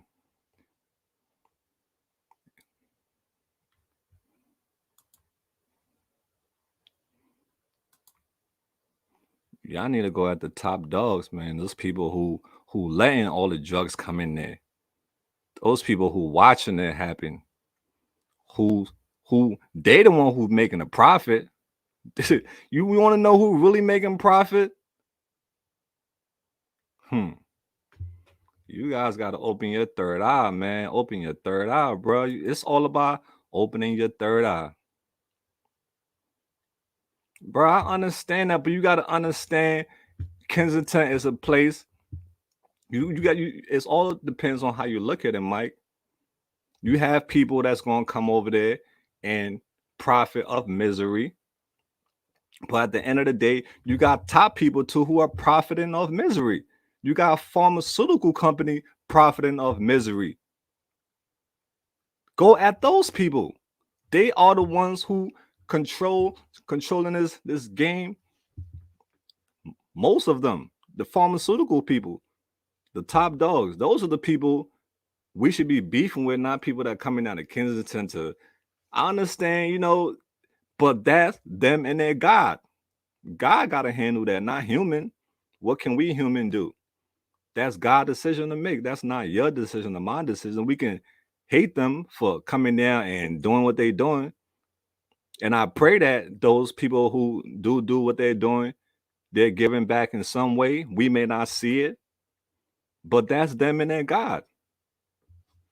That's them and their God, bro. That's not, you got to come at these big people, these doctors, these people who got these people on the streets and who not doing anything about it. Those the ones who we should be beefing with, because us going at people who's coming down doing video. Those people are salt, a grain of salt, compared to the people who got their foot on the game. So yeah, definitely, it's a city official thing, bro. It's not a YouTuber thing. It's a world thing. Yeah, that's how you gotta look at it, bro. We small fries. We we can only do our part. That's what we're doing. We're doing our part. Yes, exactly. The city, exactly, Kathy. The city. The city is to blame, not people that's doing. It's the city. They the ones sitting there watching this whole thing, and they're giving people more drugs. Drugs. drug sample kits to buy more drugs, giving people all the instruments they need to smoke crack, all the instrument they need to shoot needles. I understand is preventing the spread of sickness and all those other things, but at the same time, those are the people who are profiting. In my opinion, the top dogs. Yes, exactly. There's a big science project going on, brother. We gotta look at the whole picture, not just a small piece. Yo, it's that Maya. That's that. Yo, you guys see Maya up in the chat? Hold up, hold up. Is that Maya for real? Maya, guys, look, that's Maya. I don't know if that's my girl Maya from AML. Well, if you Maya, I love you too, girl. It's been a minute. Mal always here for you. I just want to see the real Maya. We all still love you. Everybody been asking about you. Look, guys, Maya's is up and alive. She's showing love. We gotta link up soon, Maya. We gotta link up soon. I'm just happy that you're alive. Yeah, people was asking about you today too earlier. See how that worked? Hope everything is okay with you, Maya. I know the struggle continues. Okay, Maya. Okay, Maya says she want to do an update. Okay, Maya, we'll link up this week. This week coming up. Yeah, that's Maya, guys. Maya is in the chat. I know you guys haven't seen Maya for a minute on the channel. She been, chilling, been working on herself. Yeah, Maya, I'm not over there. I'm not in that spot no more. I'm at a different spot now, but I still come to that spot all the time. So we'll link up. I'll be out there this week. But I'll send you a message through Instagram with my number, all right? So we can link up. Okay, Maya got an update. She said getting on methadone hopefully tomorrow. Oh wow. Yo, Maya, you can do this, Maya. Maya, you can do this. And I told you, once you fight and get your life back, the sky is the limit. Got big things for you. We're gonna do big things together, but it's hard to do it when when that demon on your back, he won't let you be the great Maya that you need to be. And we all trying to be great, but our struggles don't want us to be great.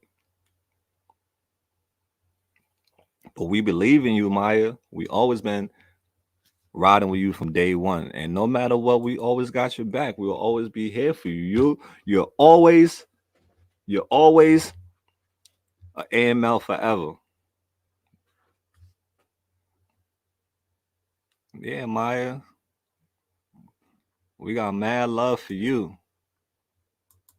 And we know that when guys, we know when Maya flipped the script around when she get up off the floor, because right now she's down, but when she get up off the floor and she stand up, you know she's gonna be out there. Okay, okay, Maya, that's great. That's great to hear that you still got hope. Isn't that amazing, guys? Maya got hope. Yes, exactly. Day one. Yes, yes. You help build this channel, and we keep on, and we're building. We're growing. We get to the top. You pull somebody else up. Put the demons under your feet. Well, yeah, oh yeah, brother Ron. That's exactly where he belongs. Put him under your feet. Sherry said, "Hi, Maya. Yeah, we all sending you love, Maya. We miss you. Yeah, Maya. All the love. We sending you all the love, girl. We need you. We need you to get yourself back, because you're stronger than that thing. You have done it before. It doesn't matter. You came home and you fell. It's okay, because you know why? It was a setup. It was a setup. What happened?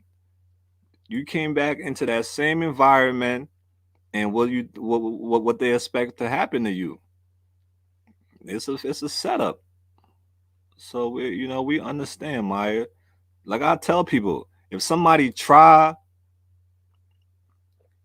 oh yes, you can do it. You can do anything you put your mind to, Maya.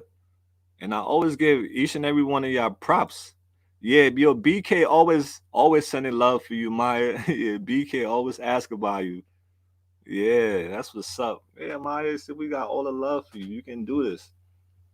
You can come back on the other side and do great things like the rest of us who came back on the other side. You know, you can do this. Yeah, Godfredo said 1 day at a time. Yes, 1 day at a time. That's all. And what and what Brenda said, 1 minute at a time. So if you can't even take 1 day at a time, take 1 minute at a time. And Jenna is praying for you hard, Maya. She said you can do this. Yes, Maya. Maya, you know what's going on out there now? They got um, they got some stuff coming in that's killing people. I seen a couple days ago the cops, a guy was on the floor, he OD. They helping to revive this guy, and the cops is around asking everybody, like, "Look, what's going on? Do anybody know what his bag is coming from?" And of course, we're in the hood, and nobody trying to, get killed. So nobody trying to tell the cops where that bag coming from because you tell that cops where that bag coming from in the hood, you a snitch, and you getting. And hey, if the word get out to the people, they know you did that joint. That's your just move out the hood. Just go to another country or something, because if you stay around, you done. So yeah, but they got some bags that came in recently, and the cops was asking because 5 people died that 1 day. 5 people died, and they was like confused. They was panicking. They was like, "What's going on here, guys? Who's giving out this bag? What is bag coming from? We have 5 deaths in 1 day, and that was a couple days ago." So please, I would hate to lose any more of my AML family. We lost almost 8 people last year. We lost almost 8 people. I can say we lost almost 8 people last year to the lifestyle, not even to drugs alone. Some die from drugs and some die from the lifestyle because that's the only two things that can kill you. Either the drugs kill you or the lifestyle kill you. There's no other way, or you get out and survive. So Maya, we believe in you, girl. You can definitely victory can definitely be yours. You know how heartbroken I would be if any one of my day ones, for a victim, I would be devastated. This thing that I'm doing is not easy. It's not an easy thing that I'm doing. It's very emotional because I take everybody with me. Everybody that I bring into this triangle is with me. So if anything happen to any one of y'all, I'm devastated. I cry too. Melissa said, acceptance is hard. It's a hard word. And being powerless, and there's a chance for relapse. Yes. Yes, that's the whole thing. Being powerless, being weak, letting little things get to you. When little things get to you, what happened? You're going to run for it. Little things. See, loneliness is a lot of people trigger loneliness, being in your own mind. When you're alone in your mind is a powerful thing. It's where all your good and your bad lives. So some people go in their mind and they wander off into the toxic part of their mind. And then that's when them triggers. Even things that's not happening, you'll start making up scenarios in your head that it's happening because your mind is going back into the toxic place. So you're like, okay, that same stuff is happening again. It may not be happening, but your mind is telling you that's what's happening because he wants to see you relapse. So it's a never ending struggle, guys. It's never ending. What's this? It's the letters AML. Let's see, man. But yo, guys, stay strong, man. Be courageous. 2022. God bless you, Fifth Dimension. All you wonderful people are light workers too. I'm here to give you guys a late night. Everyone is dying from the. Oh yeah, tell me about it, right, Maya? The infections, the ODing. See, Maya's giving us firsthand from from ground zero. When we come with this information, we bringing this information firsthand from experience. It ain't no books. This is experience we coming with. And so she said right now everyone is dying from the infections and they are ODing. And that's what you see out there, guys. You see the infection is getting out of hand. You see it. I might do a video a couple weeks from now, but and show the graphic pictures of the infection of how people's skin are crying out like, "Hey, this does not belong in me. Why are you putting this in me? It does not belong in me." Yeah, it's coming out of them. I have seen some horrible cases, and I document all these things to show people. Listen, if you come down this path, it's not like how it was 20 years ago or 10 years ago. Now it's all about trying to kill people because there's too many people that's falling into this hole. So they can't keep everybody in the hole. So some people gotta die. Unfortunately, yeah, there's too many people that's running from that pain. Musicians, celebrities, everybody, not just regular people. Everybody is running from pain, running for escape. So some people gotta die because there's too many people. That's how they look at it. It's too many people, so they gotta make it stronger for some people to die. Because how many of us got pain? We all got trauma. A lot of us got trauma. A lot of us got pain. A lot of us want to keep on numbing it. Nobody trying to live with no pain. Nobody trying to go to bed uncomfortable every night. No. You know how it is. Sleeping with pain, trying to go to bed with pain. You cannot live with pain. That's unbearable. You gotta numb that pain. And you feel good when you numb it. That warm blanket people talk about, you know how it feels. It takes away everything. You feel so fucking good. Because nobody wants to feel pain. Nobody wants to be uncomfortable. Right? Who wants to be uncomfortable? You in bed, you tossing and turning, you can't sleep, hours and hours of pain. That's a nightmare. Nobody want to deal with that. You want to be at peace. You want to be relaxed. You want to be free. You want to be in that world. So you get it. But once you come out of it, you need a lot of time to heal. You need like a year or more away from it. That's the only way your mind will start to get clear. But once you have 6 months or 3 months and you come back near it, you're still vulnerable. You're very still vulnerable.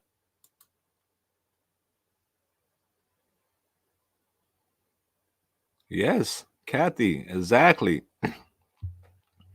That's why I tell people, that's why I tell people who don't think the devil is real, even he may not be, he may not look like how humans draw him with the horns and all that stuff, but there is a force that's real. That there is a good force and a bad force, and there is an evil force.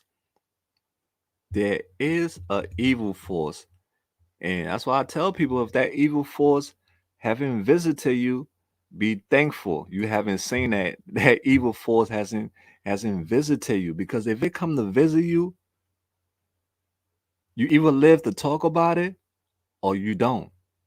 And it had visited me once, and I lived to talk about that evil force when I was about to commit suicide, there's a force that's going to come to you that is so powerful that is going to take over your mind.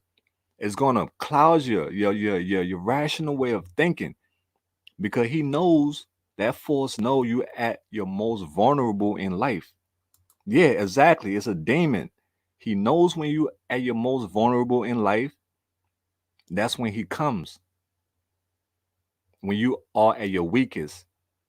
And he came to me. It was a spirit. I'm telling you, you don't see it, but it's a force that take over your body, that controls you. It's so powerful. And if nothing comes in the way to save you, you are done.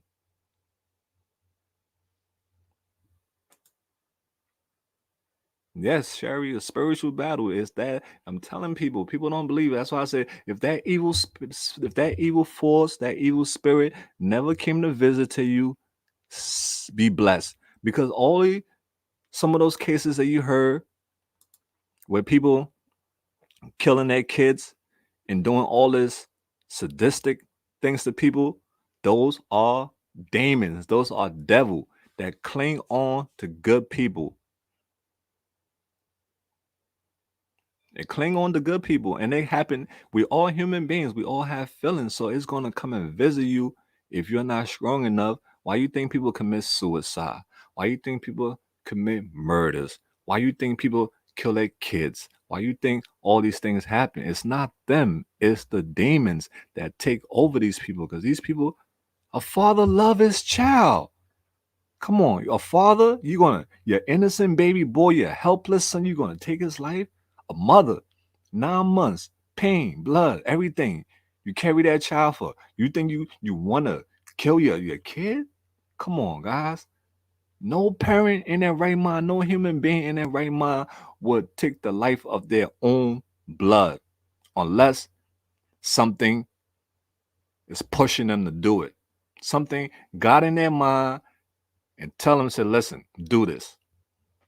An evil spirit. There's nothing holy about that spirit. It's evil.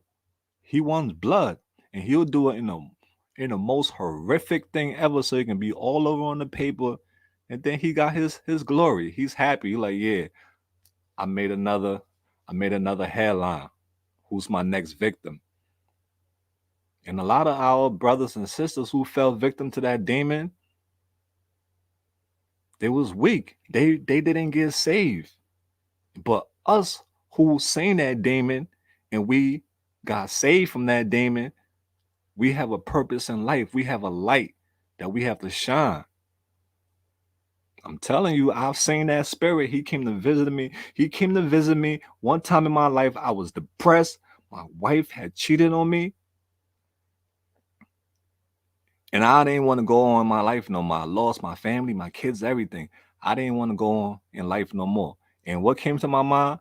Suicide. That demon came to visit me. I went and got everything I was supposed to do to kill myself that day. I went and got everything. It was in my head for me to take my life. I could not live with that misery and pain of what she did to me. And I was ready to take it. I was ready to go. I was ready. I had everything planned to take my life that day. But But a pastor, kid you, I tell you no lie, guys. There was a church I used to go to. Me and the girl I was with. We used to go to that church. And when me and her started having problems and stuff, and when she did that to me, and I lost my mind, and I was gonna kill myself, I got everything. The moment I was about to do it, the devil in my head telling me, yo, now do it. You can do it. End it. But you know what happened? I was in that house that day. When I was about to do it, you know who came and knocked my door? The pastor. I swear to you guys, no lie. The pastor came and knocked my door. Nobody called the pastor. I didn't call his pastor. Nobody that I knew called his pastor. This pastor came and knocked my door. Right when I was about to end my life, that pastor knocked my door. And I opened that door. And that spirit went away. testimony. I'm telling you, serious story. And that pastor to this day, I never told him what happened, what he did. That when he came to my house, he didn't know I was about to end my life that day because of depression. I never told him that story. But that evil spirit, guys, I'm telling you, it comes when you are at your weakest, when you are vulnerable. And he's very strong. Yeah, he's very strong. So a lot of our brothers and sisters who took their life because of whatever reason, took this life, that life, it was not them. It was that evil spirit. But they just was not saved.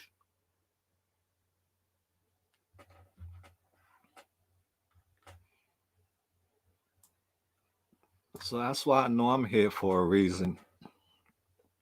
I know God got a purpose in my life. Because all those near death experience I had, from wanting to commit suicide to almost dying in the hospital from taking those pills, I know God got a purpose for my life. And I know He has a mission for me, and He's not going to take me from this world until whatever mission He got for me is complete. Because I'm a miracle. I'm not supposed to be here today. I don't know how I'm here. I don't know why I'm here, but that's true story. That's true story, guys. That's true story. So I'm just, taking it one day at a time.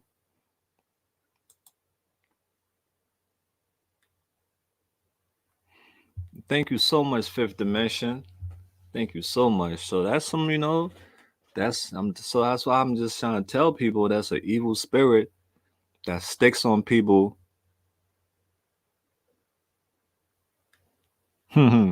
Thanks, Maya.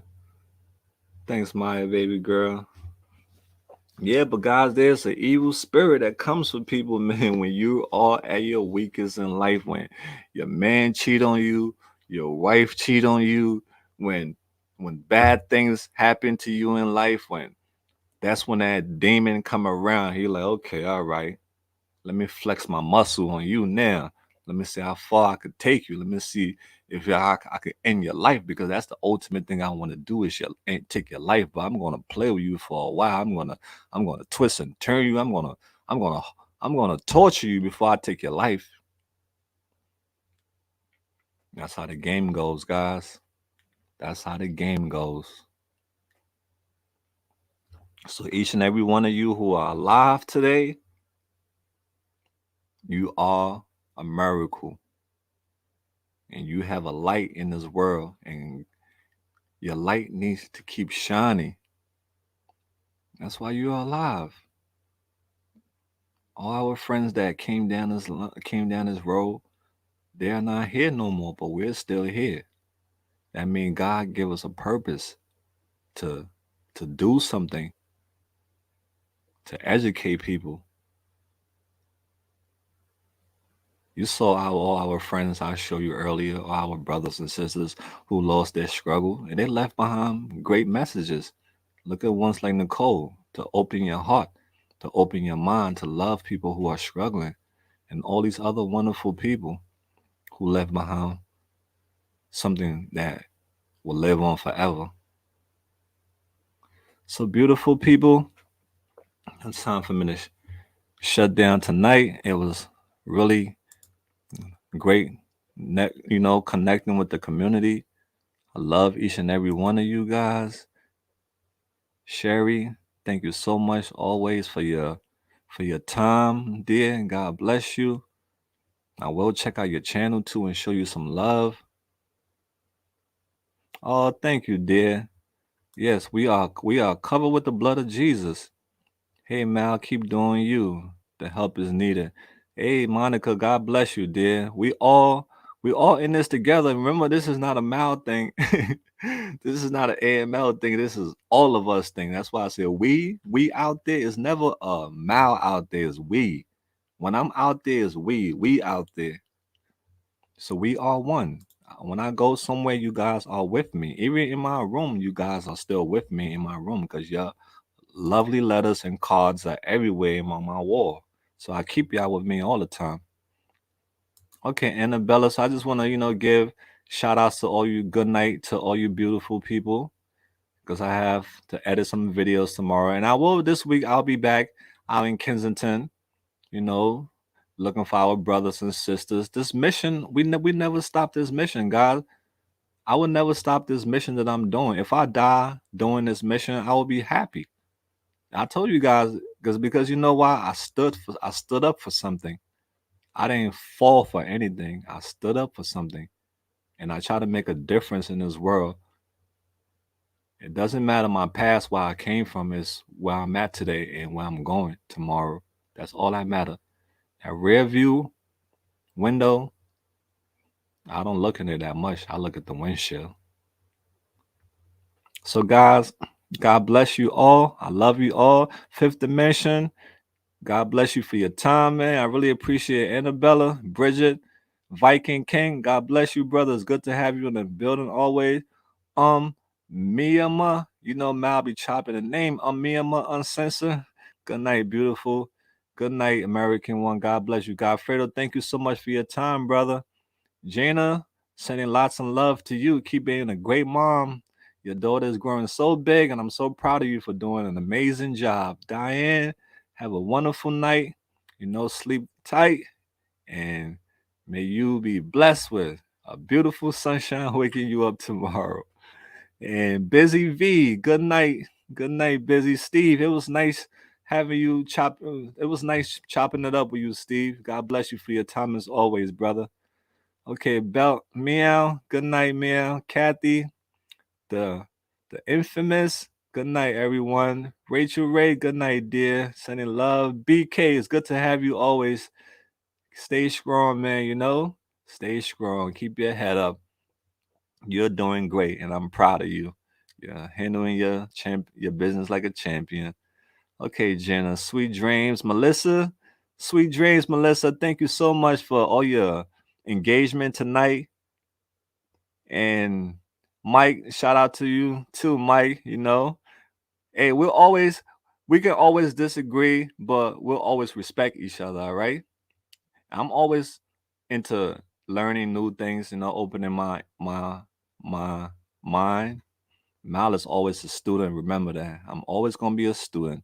Sherry, thank you so much for all your love tonight, dear. God bless you. Sheila, Annabella, Jazzy. Good night, everyone. Godfredo, we out there. Mike, salute. We out there, guys. Steve, shout out to the gang. God bless everyone, guys. Remember, keep striving for greatness and don't give up in life. We got big things to do this summertime coming up, right? We're gonna have the AML family get together, everything. My beautiful family, God bless you all. Have a wonderful night and see you guys tomorrow.